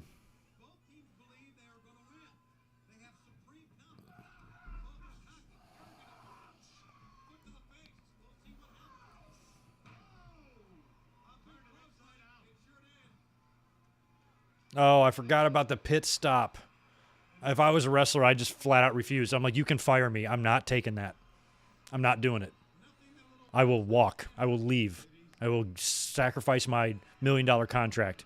I'm not taking that move. 100 million times no. Here it comes. Come on, Booker. Kick your ass out of this. Oh, Sherry's up there. Look at Sherry wearing the chaps. Nice. Look at, there's so much distraction. This is 4-on-2 here. You got little Hildebrand trying to manage this. Here we go.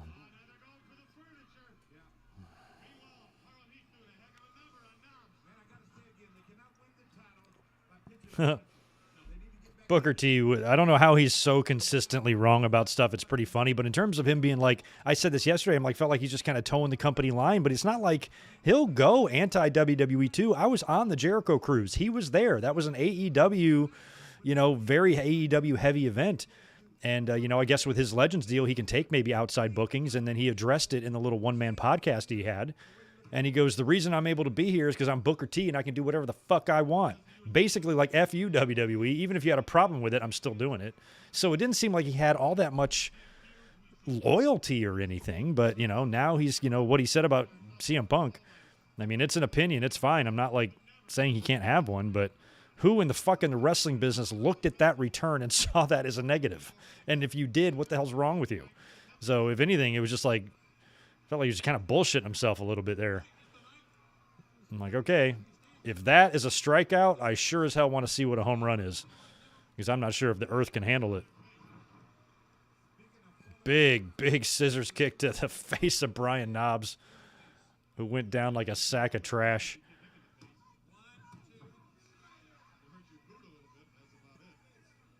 Two guys who haven't come within 100 yards of a gym in their lives against two guys that are very intimidating looking.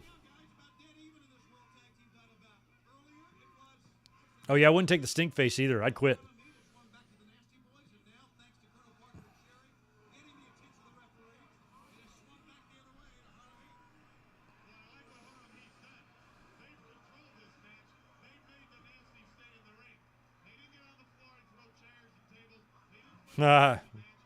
When Tommy Rich ripped off her dress in AWA, Sherry was hot, man. I remember a couple years later, as like a teenage puberty kid, when she was managing Randy Savage, and she was kind of dressing slutty, and she was just something about her. She was just dirty. I liked it, or whatever. But I didn't know why. I was just a kid, and I was like, ooh, she's hot. But I also really, really loved Miss Elizabeth, but in two completely different ways, Sherry here, look at her. She's kind of got a mullet going on. She's rocking the leather. She looks like she's a blackjack. She looks like she's fucking JBL or Bradshaw when he was doing that gimmick.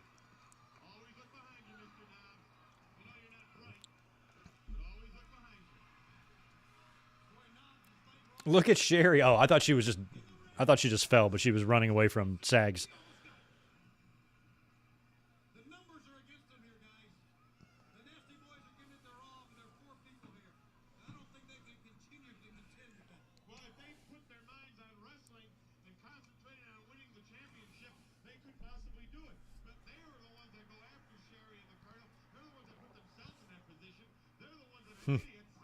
They're the ones that are idiots. Yeah, Heenan. Look at those mullets in the front row. We got some beautiful shit, man. Fucking splendid. Exquisite mullets.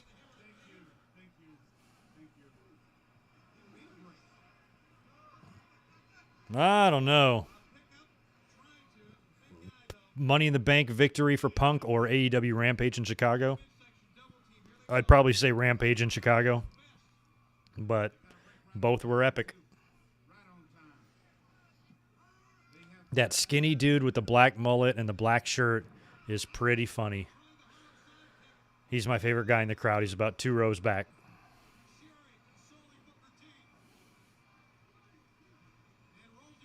The funny thing is, I liked Wyndham and Bradshaw resurrecting the Blackjacks. I thought it was awesome.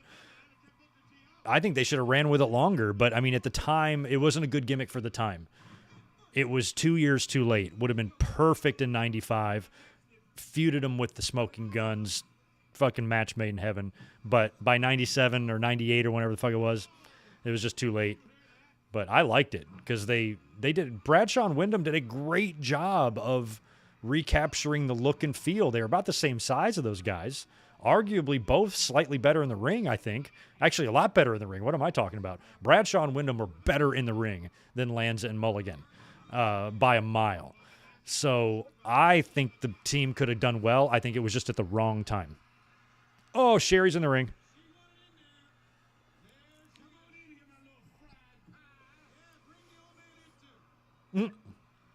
Bring the old man in too. No.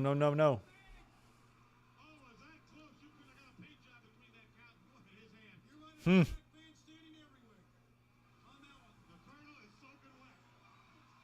Colonel is soaking wet. Ugh. Doink.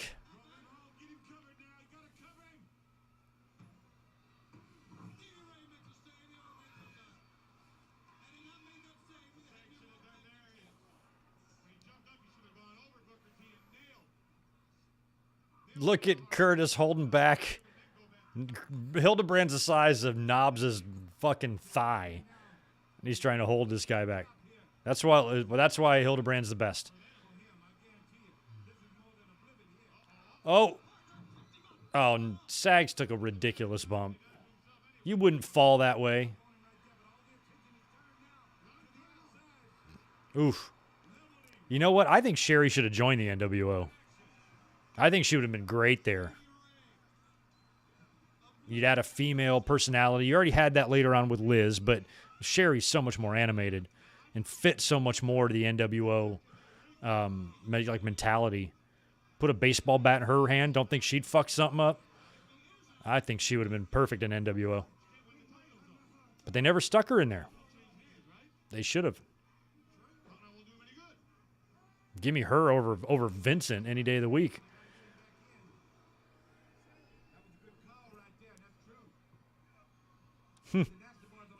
Wyndham's best gimmick was the stalker. God, that was awful. Especially at that time when they brought him in. They could have benefited from having somebody like Barry Windham there. They had everybody else from WCW around that time. Vader, Mero, Dustin, Austin, Pillman. Why not Wyndham? Why the stalker? Oof. Cactus was there too. All them guys.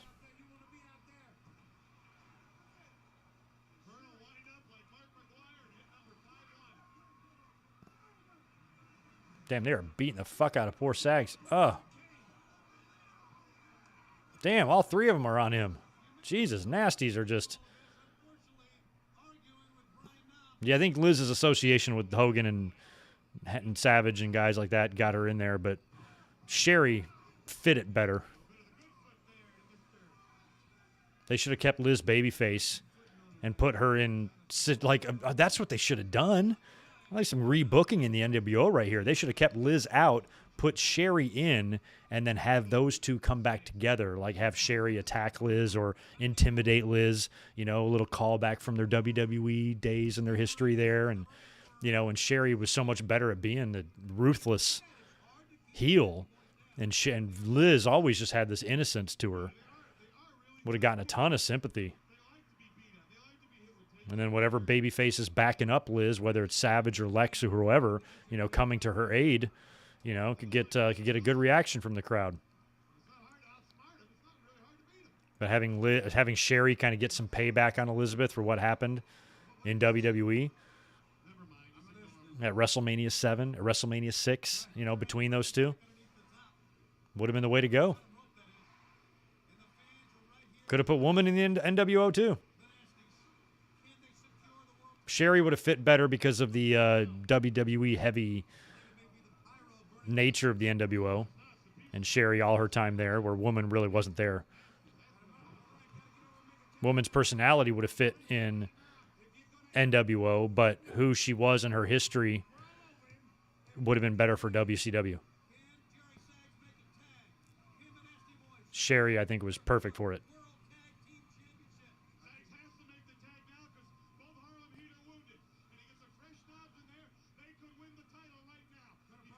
Yeah, Elizabeth can try to be a heel all she wants, but I never stopped loving her.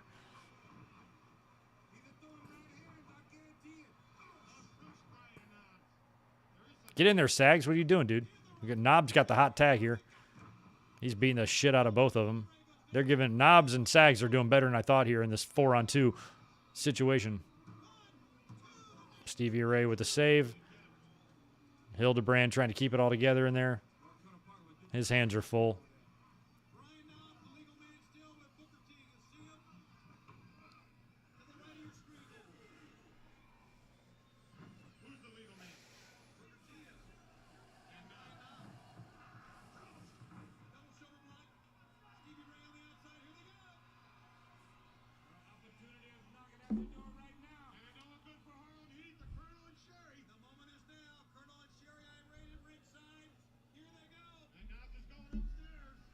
Knobs is going upstairs. He ain't going that far upstairs, brain. Second rope. Splash. Sherry's in there with a cane. Oh my God. She cracked. It looked like she cracked Knobs for real on the back of the head. She didn't even pull back on that at all. Did you see that? Harlem Heat retained the titles. Sherry brains poor fucking Brian Knobs with the cane. Holy damn. Look at fucking Parker.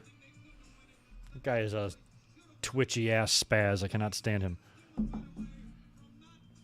That's a lot of hair dye going on there with Rob. Look at this. Okay, watch this. Okay, here she comes in the ring. This cane. This is not a working cane. This is a fucking cane. And she. Oh my God. And it broke. I mean, maybe it was gimmicked, but she hit him full blown with that cane. Look at where it broke, though, off at the top. That makes me think it wasn't gimmicked.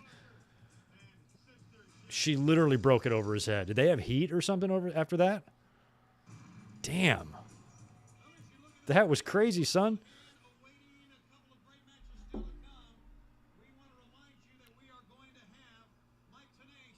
I mean, I love these classic pay-per-views. I could watch this shit all day.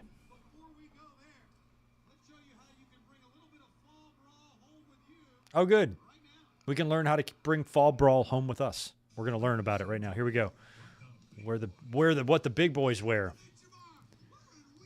Oh, Fall Brawl t-shirt. Do y'all have one? Who has one? $19.95 plus $5.95 shipping and handling with the nice 90s looking graphics. So awesome.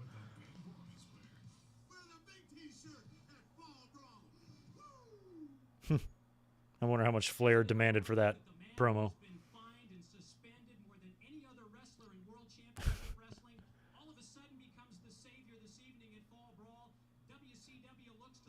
I was about to say, it's got to be Macho Man, right? He's the most suspended wrestler in history. That's awesome. Look at Macho Man. He still got his shades of WWE.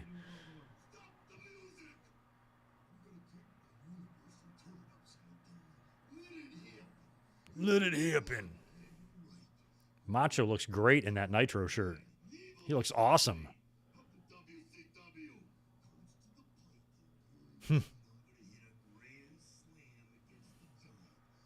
No, Kyle, I don't think WWE is going to do a Fall Brawl.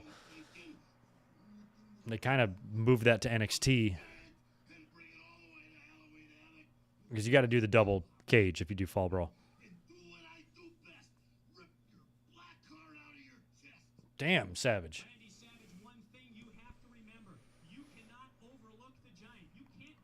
That Nitro shirt is awesome, is it not?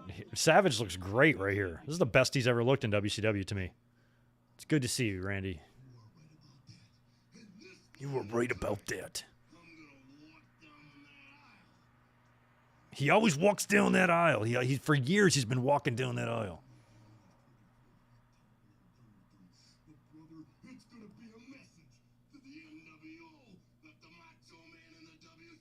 I hated seeing him in those WCW logos, man. Never got over it. Looking here now, I can appreciate how good he looked. But at the time, I was just like so pissed. Look at these. I just laugh at these shitty graphics. God, they were so bad at this stuff. So this is Randy Savage versus the Giant. This is a singles affair. And this is probably the last match before the main event, I would assume. We only got less than an hour left.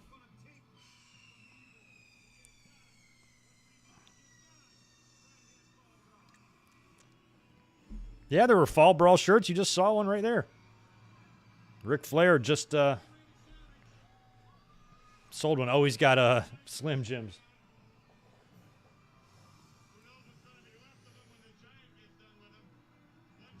Macho Man versus the Giant. So it would have been the year before this. I think it was the year before would have been like the War Games, or not War Games, but the World War, where Savage like won the title, I think.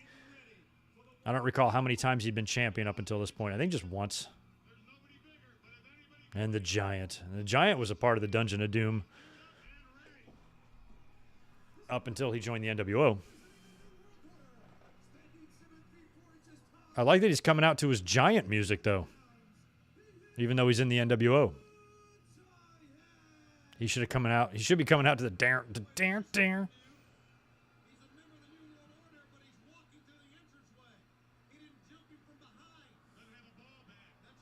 It is interesting how he's keeping. I didn't really remember this.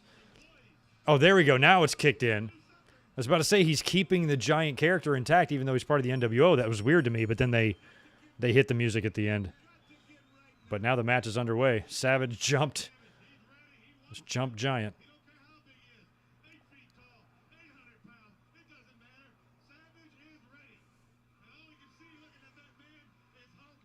This guy in the ring right now has got a match 1 week from today.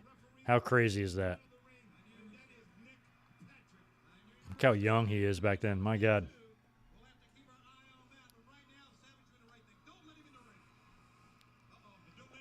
Not letting him in the ring.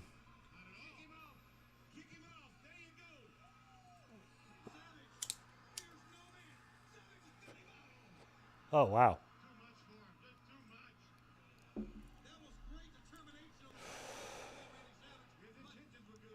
He got squashed, though. That's incredible. The fact that you can get press slammed over the top rope from the outside of the ring.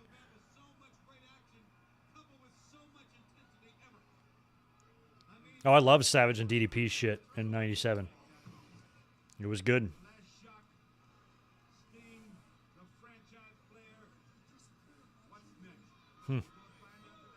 Savage really helped get DDP over. The WWE talent took center stage a lot, but WCW, they did, they had Sting, and they did make DDP out of virtually nothing. He was on their TV show, on their pay-per-views, working TVs long before anybody like Hogan, Savage like that came to WCW. He didn't get over until after that, which is interesting that it worked that way. And Goldberg, and a few others, but it wasn't all bad. And from a nostalgia perspective, I love watching WCW. At the time, I was complaining about everything, but now it's like, shit, I miss this. Captain Insano.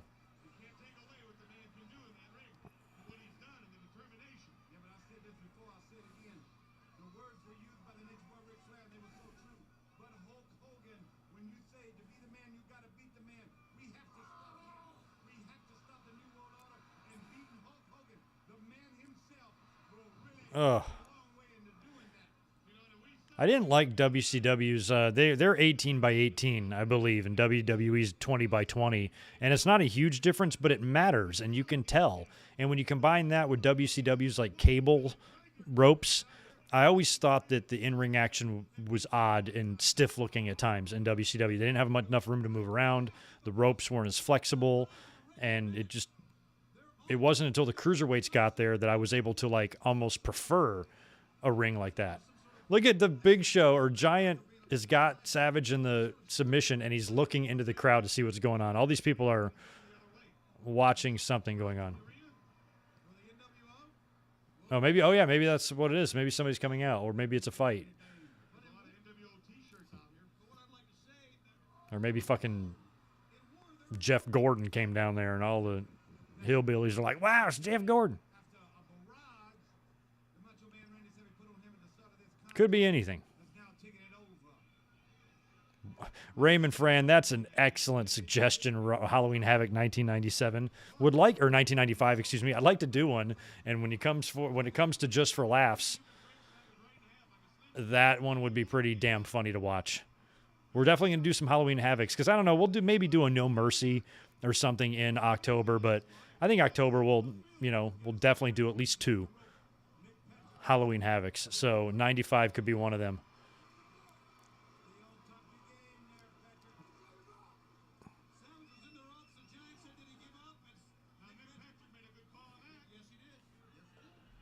Oh, I need a beer. All right, I don't think the finish is going to happen in the next 4 seconds. I'll be right back.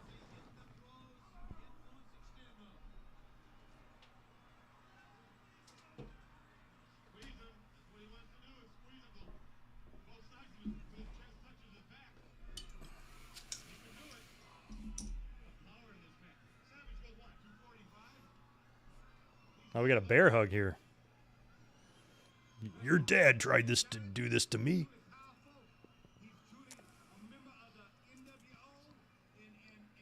And I was surprised when I love hearing Dusty go and I was surprised when Giant joined NWO. I remember being shocked and also thinking it was pretty cool, but I was also like, holy shit, they are legitimately taking over. WCW that's one of their frontline men against NWO, and now he's over there. And then you add Bischoff to that mix. I'm like, man, they had all the fucking momentum. Or all the advantage anyway. WrestleMania 7 watch along. I'm into that. We'll do a bunch of WrestleManias at WrestleMania time. I'm probably, unless we just have an off week where we can't think of anything. But I think that's probably best for watch alongs to give kind of everything a chance. You know, so we'll keep it topical. But this past year we did WrestleMania 17, we did WrestleMania 19, we did WrestleMania 6, maybe another one. So WrestleMania 7 would be interesting if we did that one. We'll get to them all eventually.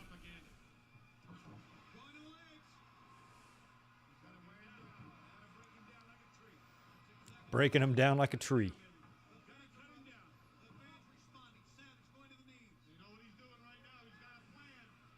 Top rope.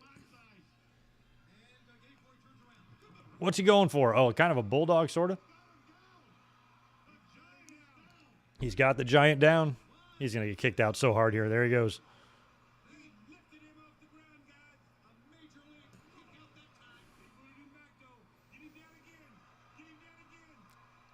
Yeah, they start. Oh, my God. Big body slam by Savage to the Giant. The crowd loses their minds.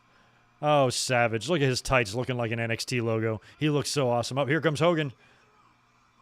Hogan's like, it's my job to slam bit. Oh, and he hits him with the elbow. This match is over. Oh, Hogan's going to save the Giant, you schmuck. Oh, fuck you, Hogan.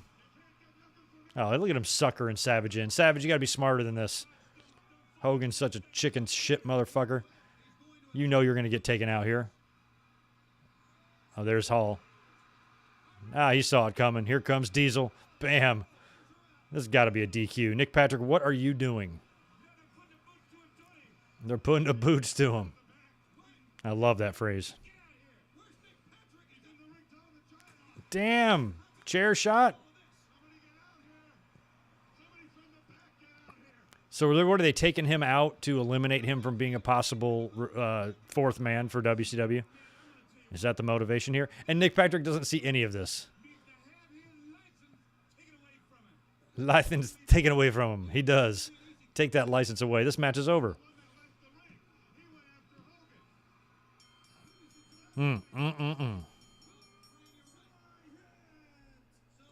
The Giant wins. Nick Patrick raising his own hand like he won. Wow, look at that AJ Styles looking guy in the entranceway. Did you see him? This is before AJ was a thing. Looks just like him. Savage, to my recollection, did not slam Andre the Giant. No. Only guys in WWE with heel Andre that did it were Hogan and Warrior. Back in the day, a bunch of people did.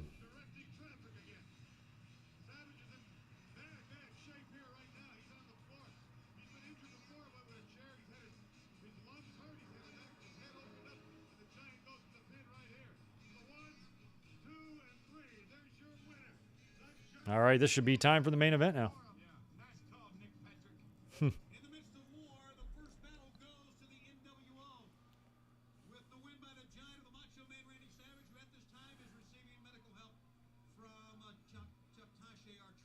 All right, Savage is getting medical help. It's not going to be him. I would love heel Hollywood Cena maybe one day. I have my doubts. I don't think so, but I'd be into it. Oh, good. Oh, good. More excellent production work by WWE. Or by WCW. Is this a Slim Jim commercial? Oh, Halloween Havoc.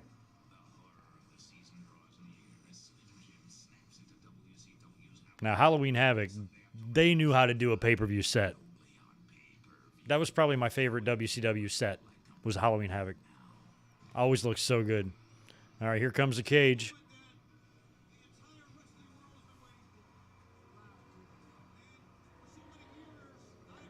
This was before WWE was lowering cages to the ring. If you remember, like WWE, they weren't doing a ton of cage matches in like 95 and 96. Or 97 for that matter. There was one at SummerSlam. But they went on a cage match drought, it feels like, for a short time there. Unless they did Coliseum video shit and stuff, but they were kept largely off of pay-per-views. 94, I guess, had the Brett Owen one.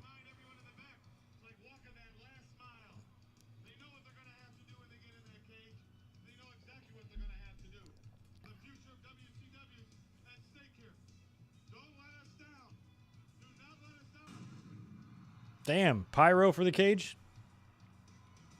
I gotta lower it into place here.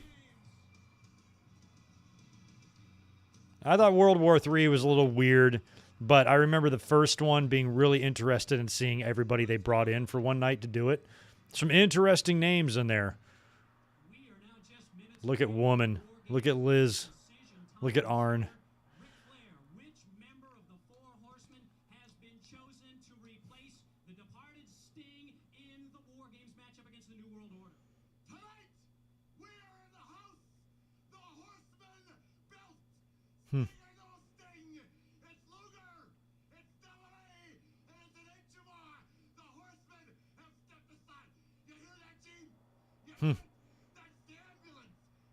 Did he call to Mike Tenay Gene?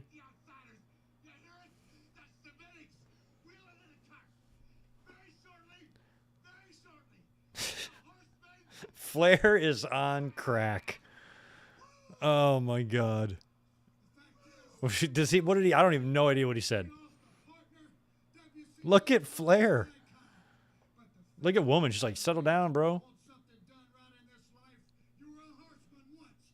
Oh, that 97 cage was a piece of shit. Thing wobbled.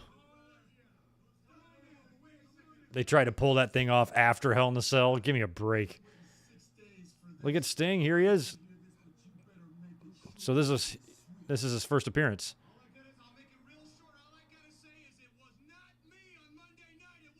He's trying to say it wasn't him. Look, Lex should be like, look, I know what happened with Tatanka. I'm not going to trust you. I know it was you, and I don't believe you. All right, Sting saying he's going out there.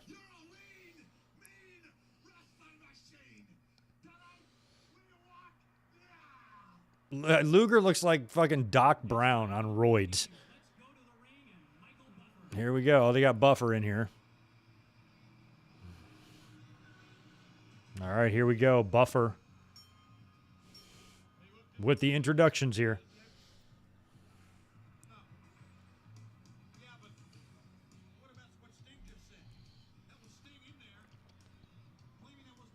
Yeah, right, Luger. Comb your hair, bro.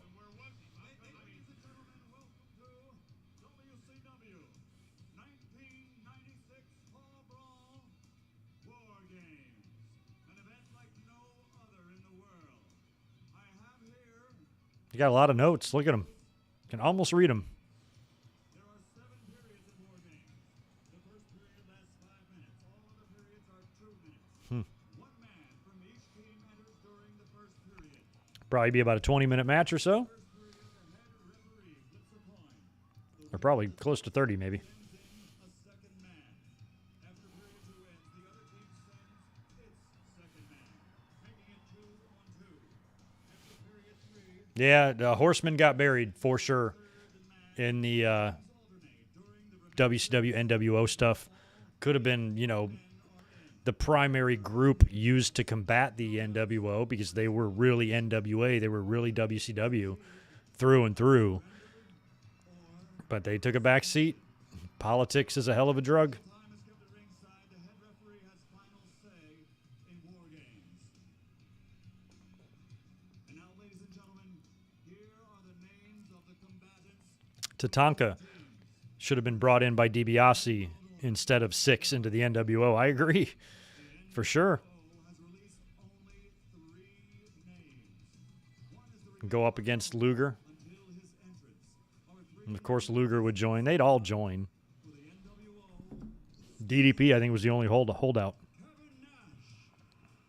And the man who turned his back on the WCW, the reigning heavyweight champion of the world, Hollywood Hulk Hogan. So he's just entered. So they're not also. And representing the WCW, at this time there are only 3. It's not known if there is or They're doing the introductions, but nobody's coming out because I think they come out. They don't stand at ringside like they used to here. I think they're coming out of the back. Arn Anderson. Lex Luger. I don't know if this is dubbed music or if they actually played this shit in the crowd. I can't tell. The 13-time heavyweight champion of the world, the Nature Boy, Ric Flair.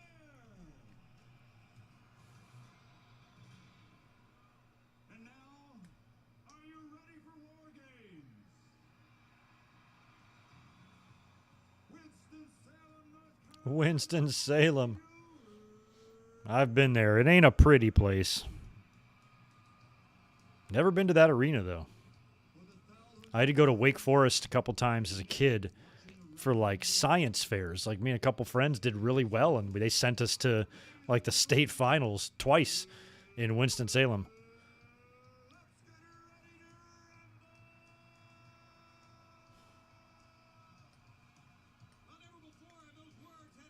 I remember when we did the regionals in the town I was in.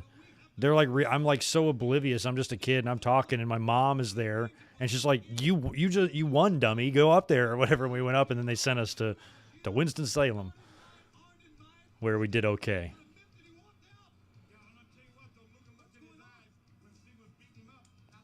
See, they got the NWO music dubbed over. Why the fuck? Why?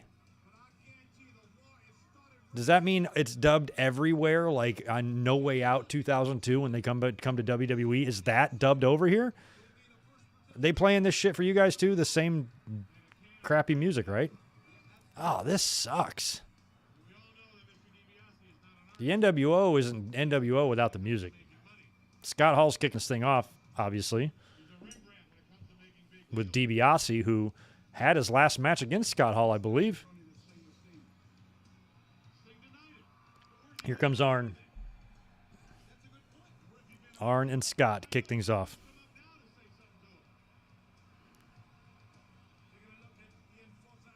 The Enforcer. Arn's got pyro. Might be the only time Arn's gotten some pyro in his life.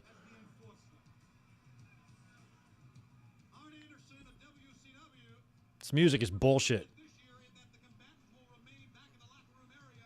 They played this music? This was played for this? I've heard it before.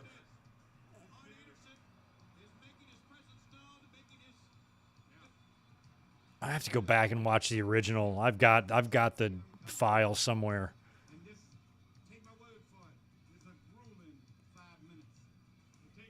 Maybe it is. Maybe that is the real music.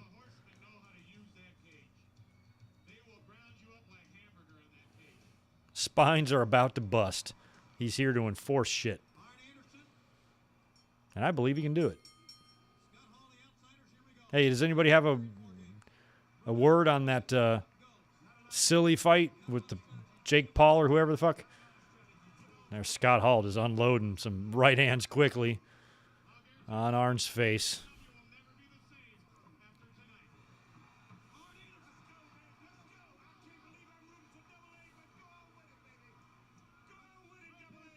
You know what I'd like to see AEW do? Obviously, I wouldn't want to bring in Scott Hall and Kevin Nash to do anything significant in AEW, obviously.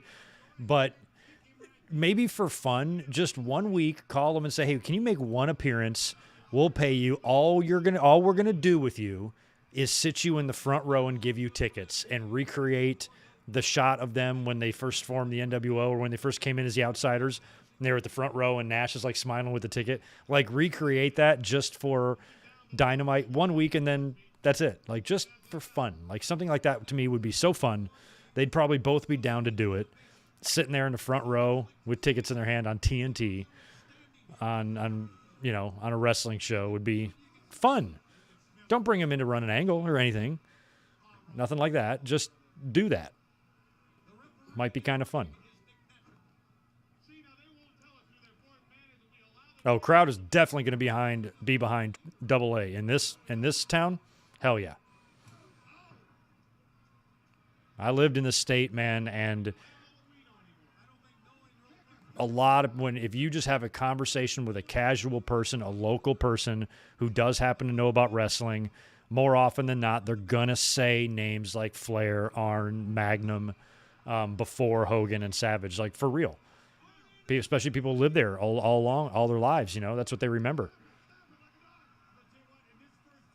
Where I had the luxury of coming from the north and moving down there, so kind of getting my early childhood, AWA and WWE, and then moving down in WCW land, was a good balance for me, but it was a different world. Nobody was really talking about Ric Flair in the suburb of Detroit that I lived in. But Flair was a legend if I just, moved, 1,000 miles south.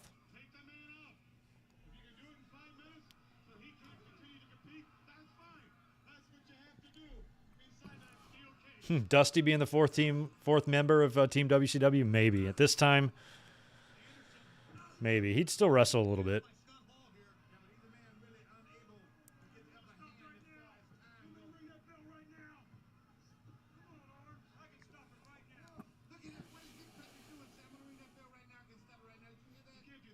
Oh yeah, they always dub Hendrix when Hogan's there. Yeah, so maybe they really did play this bullshit. Because the commentary did sound pretty good. It didn't, like, a lot of times when they're switching out music, you can tell, like, it's just hard to balance out the sounds and stuff. That all sounded pretty seamless, so it might have been what they used. The wide shots of the ring are hard to see inside.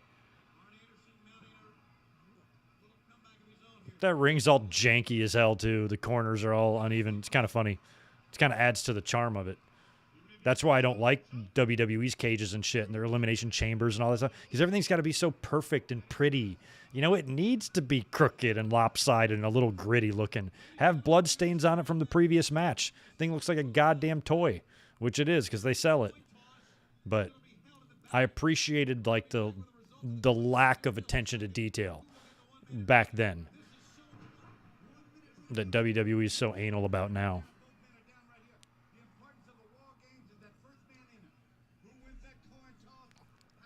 I love that they got Nick Patrick reffing this thing again.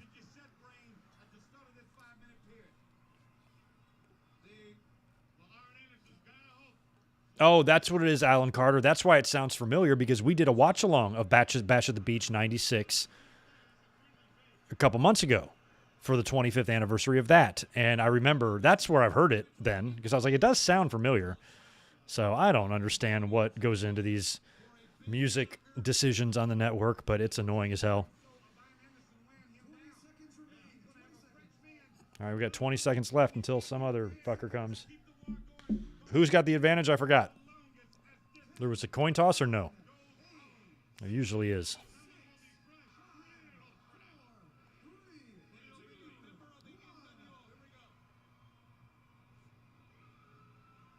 Who is it? Oh, it's Nash. They're not playing games, are they?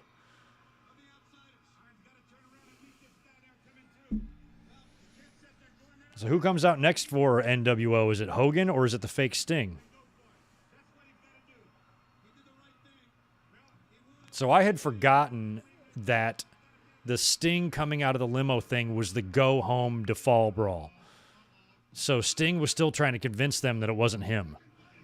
And we hadn't seen either guy up until now. So that was kind of what's going on here. I was having trouble remembering how that went down. But this would lead to Sting after they wouldn't believe him here. I believe he abandons them or something. Then he'd hit the rafters for like a year and several months. Oh, Arn. Is he going to juice here? Arn's been in some crazy ones. Arn, I believe, was Arn in the Wrestle War 92 one? I think he was. How much more time is Who was in that? That was a Dangerous Alliance. I think Arn was in that. Yeah, I think Hogan's obviously going to be next because they're going to want Sting to be believed as the last guy. Hey, K-Dogs Kendo, good to see you. Sorry you had to be at work for this, but thanks for being here and at least popping in and saying hi. We're having a good time. Fall Brawl 96 is a trip, man. Hope you can join us next time around.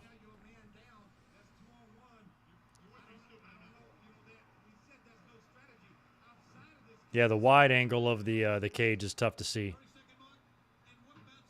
Or the hard cam angle. Here comes Luger. Is it time?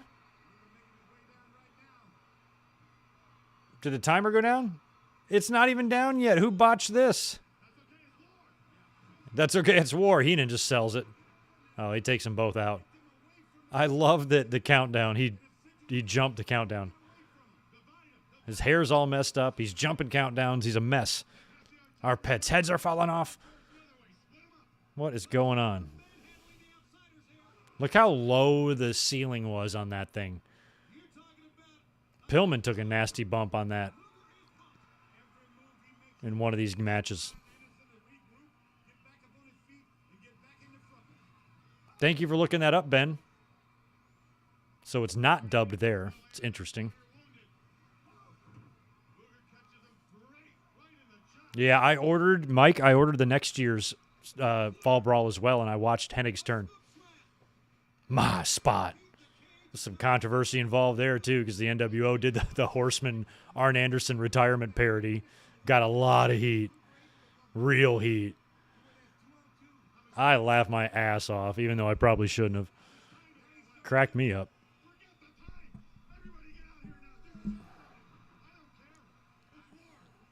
It's War.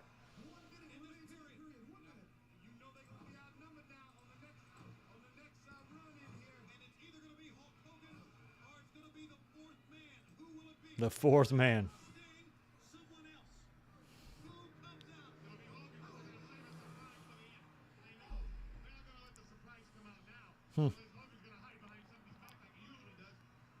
Huh.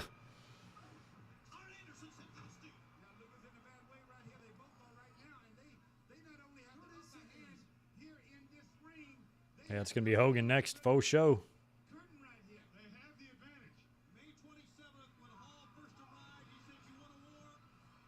The funny thing is when they did that actual promo of Hennig accepting Arn Anderson's spot, I thought Hennig was a perfect replacement for Arn. I thought he fit perfectly in the Four Horsemen. So the fact that he turned was kind of a bummer. I was like, man, if you're going to replace Arn with anybody, Kurt's one of the better people you could pick in terms of veteran star power that he brings. They got a little bit different style, but damn, they are going to work on Hogan. Arn and Lex working him over. Bandana's already off. Bald head's blinding me. Look at Lex going all nuts.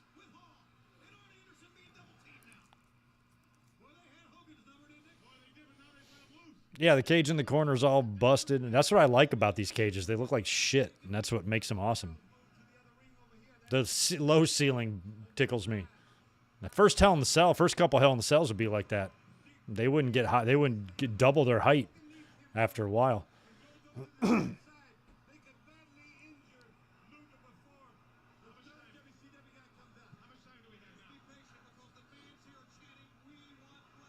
We want Flair. Flair probably is next. He's going to get a pop here in this audience.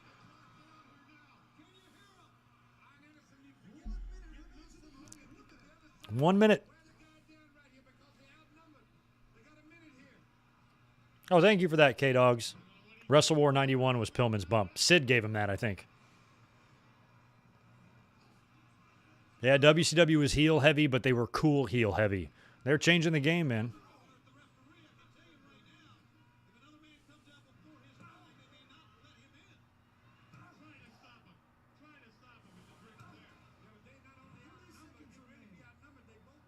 For me, like where I was thinking at the time of all this is some of the most realist shit it's ever felt. This was so different.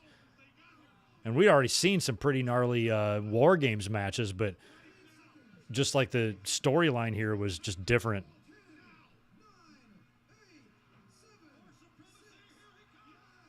Flair, everybody jumps the gun on the WCW side. They're a bunch of cheaters.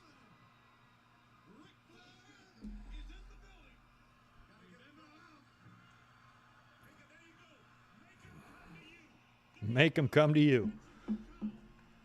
We got Hogan and Flair.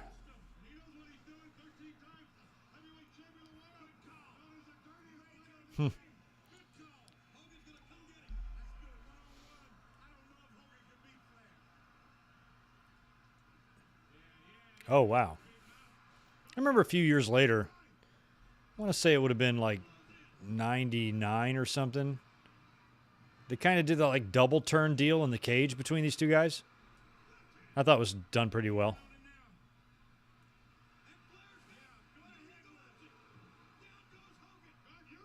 Damn, he's got something. Oh, he's low blowing Nash.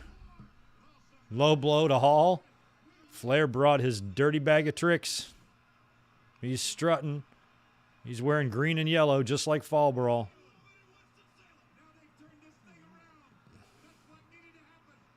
There we go. A minute left here until the next one is out.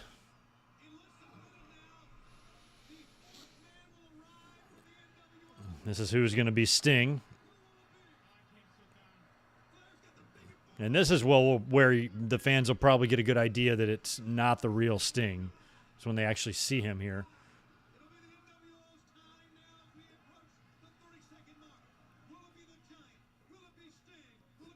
And they did another smart thing here. If they're going to have this fake Sting come out and try to convince fans, I mean, at least he is in that cage, which is a little bit more difficult to see. You know, the fans up close could probably tell, but some of the other ones in the arena probably can't tell very much. See, there he is. And see, now you can definitely tell it's not him. Oh, Nash power bombing Luger. Luger's feet got hung up. Here comes Sting.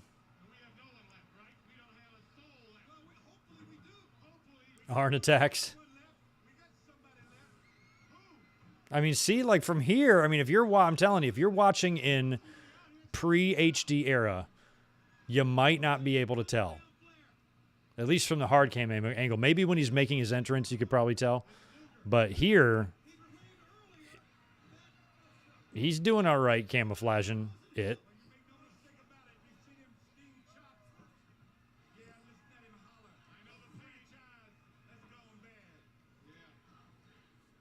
And they're chanting, "We want Sting." Fans know. There must be a blood policy or something. Nobody's getting any color here.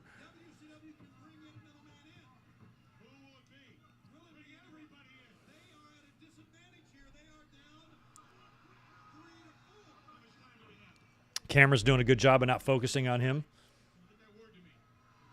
We got a whole minute left.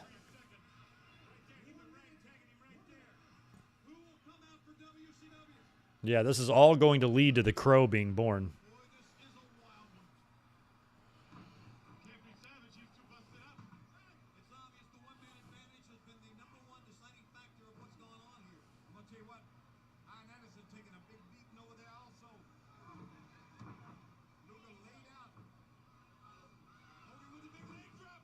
Leg drop on Flair. They're all taken out. So I'm assuming what happens here? Is Sting going to come out, just beat the shit out of everybody, and then leave, allowing the NWO to probably get the victory? Big Stinger splash. He's not a horrible-looking Sting. It's clearly not him, but from a far distance, through a cage, the offense he's delivering is close enough. Here comes. That is Sting. Oh, there's a stare down with that Sting. Yeah, Sting's a little taller. He was telling the truth. Now Sting's taking everybody out.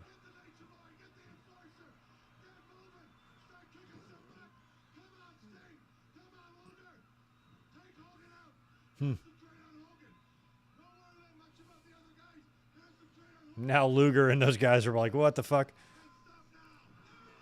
The Stinger Splash.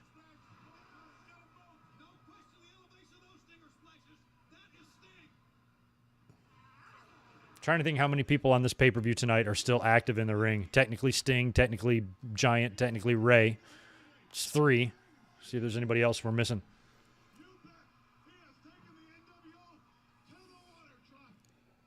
Arn's on TV. Booker's on TV.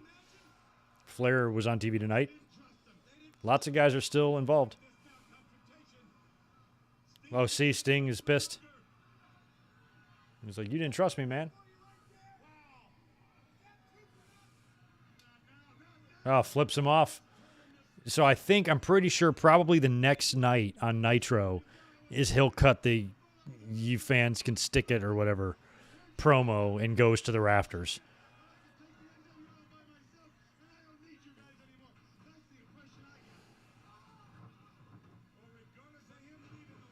Hogan with a leg drop. He's nailed Luger and Flair with a leg drop. Choking him, biting him. Jericho. Thank you, Kalen Scott. That's 4.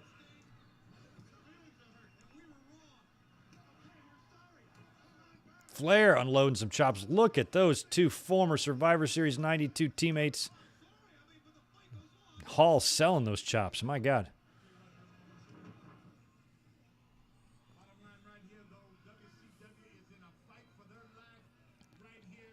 NWO was winning everything back then, man. Deathlock on Luger by Fake Sting. Fake Sting does it better than real Sting, although Fake Sting doesn't do it great.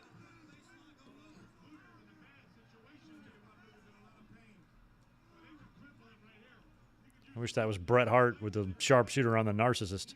So we got a front face lock and a sharpshooter. He's going to have to... That's it. Yeah, I was about to say, Luger's going to have to give it up. And he did. There was nothing else left to do. Fucking Scorpion Deathlock front face lock choke combo. And Luger's dead. Right there in the Horseman's backyard.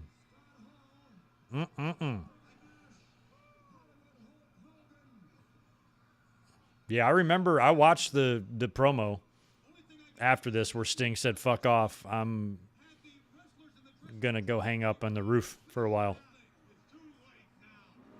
Thank you for that. That's right. Juventud was just on AEW a few weeks ago, so that brings up the total up to about 5. Booker T probably could technically get in the ring if he wanted to.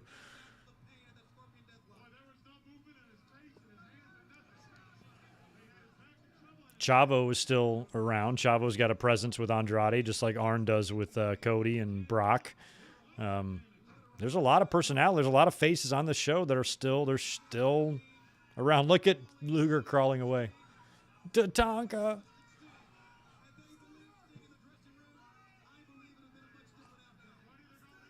Yeah, they had NWO win so much back in the day. They ran out of ideas really fast. Next thing you know, all this whole entire War Games match would look fucking silly a little while later, year or so later, when Sting would join the NWO. So would Luger. So would Savage. Then they'd branch off into different parts of NWO because they had too many fucking people there. Oh, here we go. Brawl continues on the outside. War Games my ass. We're not done. DiBiase's out there. DiBiase never got physical.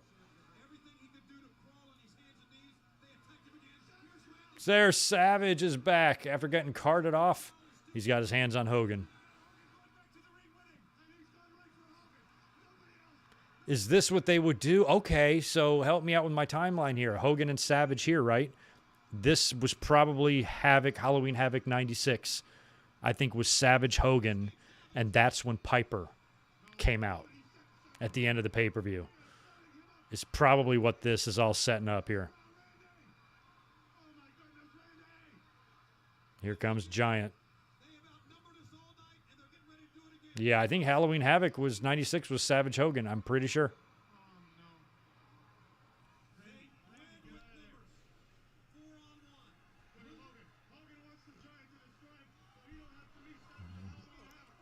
Oh, yeah, okay.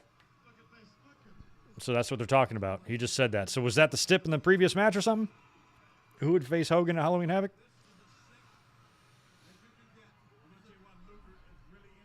Yeah, and that was the show that Piper showed up on. Oh, hey, buddy, I got a cat making an appearance for the first time right at the end. I don't think there's room for you, bro. Oh, here comes Elizabeth. Okay, buddy. Don't mess anything up. You want to say hi to everybody? Okay, get down. Elizabeth is in there. We don't want to see her get hurt.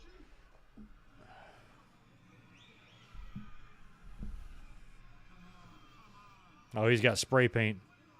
Oh, damn, don't threaten Elizabeth now. We don't do that up in here, Hogan. She's still in love with the Macho Man. Oh, God, he's got the spray paint. Oh, wow, she stands over Macho Man? Who would have thought this would have been the situation in 1989? Hogan was a dirty piece of shit the whole time. He's not going to spray paint Elizabeth, are we? Oh, is he going to do that? I disapprove. Oh, no. Oh. On her ass, too. Oh, he put HH like his tweets. What a douchebag. Oh, Hogan. Damn, he's talking shit to Elizabeth.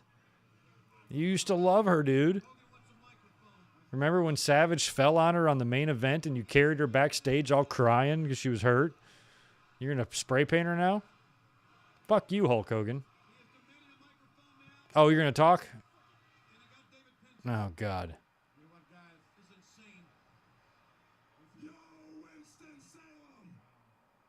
Damn, Hogan, you suck.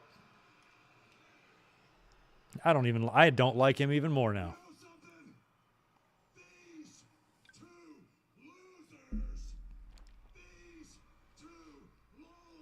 Hogan,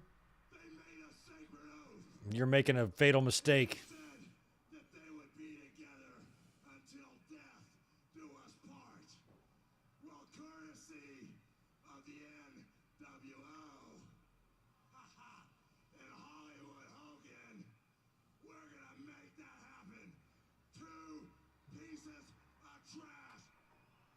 Damn, Hogan.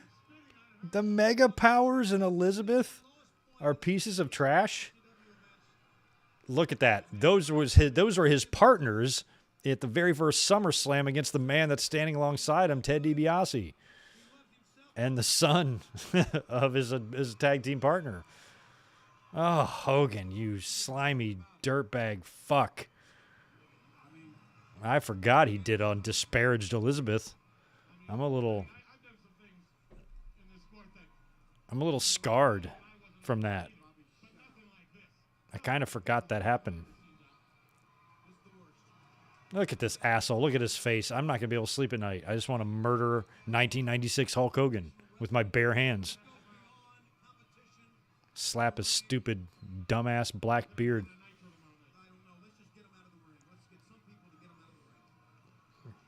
Damn, how could you do that to Randy and Elizabeth?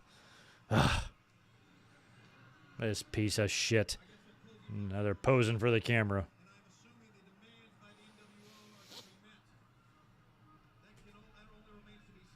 Damn, Hogan's so good at being a heel, man. What if WWE would have given this a whirl in 93 or 94, kept him around? They could have changed the business earlier. Yeah, leave her alone. They're going to continue this on him? Jesus. Elizabeth is fighting hard to protect him. Oh, now they're going to spray paint him. Ugh.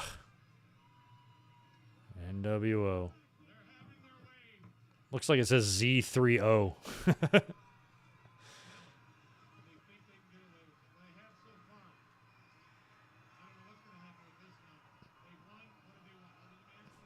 Look, I love how they all just pass the spray paint can around.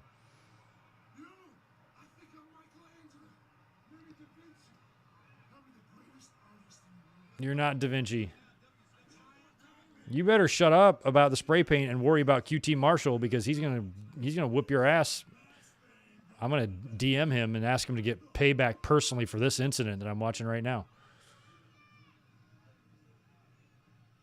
This would give me like PTSD for like a couple months. I can't watch this, y'all. Ah, it's like a dagger in my heart.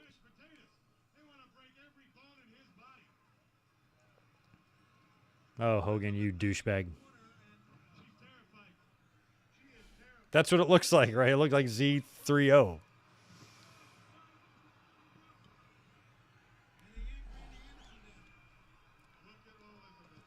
Look at Elizabeth. Get away from Elizabeth, y'all. Man, I wish I was there. If I was there that night, I would have ran in, saved Elizabeth. All four of these guys would have been laying on the ground bleeding after I was done with them, and I would have carefully and gingerly escorted her back to safety. And then gone back and got Randy out of there, but got to protect Elizabeth first, obviously. I'll never forgive myself for not going. I could have stopped all of this. It's going to be hard to live with that your whole life, knowing that you could have affected, something and I chose not to. I'm going to need therapy. Yeah, fucking NWO, man, running wild. Yeah, Hogan got spit on my screen, too. Spit right in my face.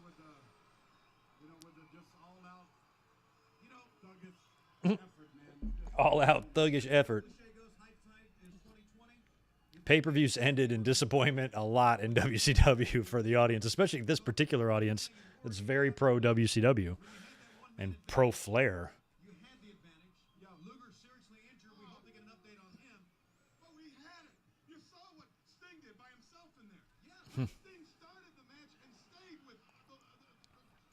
Yeah, Bobby's right.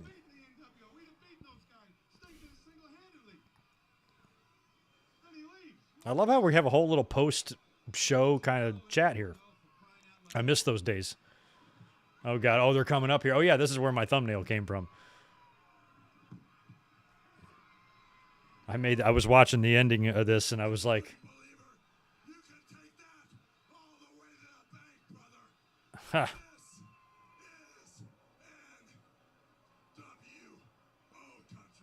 Well, you found the only sign that said that because that's actually Flair country. This message is brought to you for the Ric Flair retirement. Big Show. Oh, he gets kissed by oh my God, seeing these two hug and kiss after everything they went through the previous year. Murders, title switches. They're all got headsets on.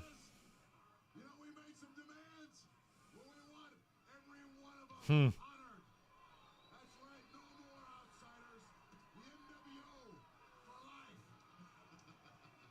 going to sign off the pay-per-view. That's great. Oh, look at that. They're all posing. Oh, Hogan, you douchebag. Oh, and Savage and Liz. Oh, how this breaks my heart.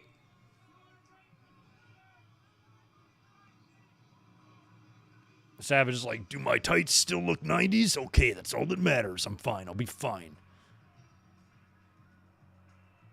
Oh, we're getting that dramatic music playing again. All right.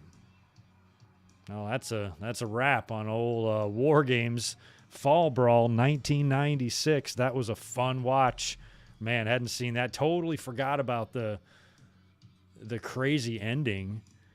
But yeah, now I'm kind of remembering it now. That would lead to the Halloween Havoc bout between Savage and Hogan, which would bring on the debut of Roddy Piper in WCW. So that was quite a trip to watch, man. My God. Chris Mendenhall, thanks for the $5 super chat there. I know the NWO changed the business forever, but do you think there could be any current wrestlers/stables that could ever come close to it?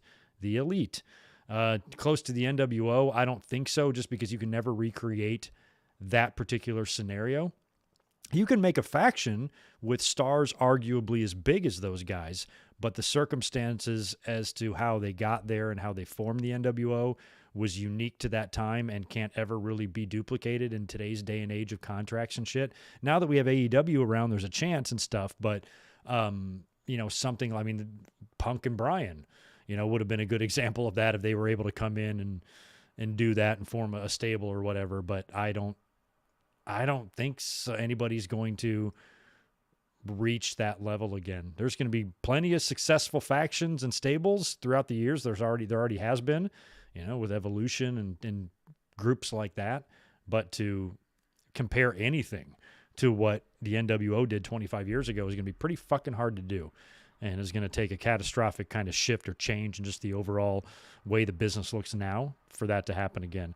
Backlash 2002, Barry. I like that one. I was so close. I almost DM'd you last night telling you that I was going to do Bad Blood 2004, and then I changed my mind last minute. So sorry about that, but I really like that suggestion. We were about to go with it, and then I just had a change of heart. Backlash 02. We'll see if we can squeeze that one into the calendar. I'd be down with that.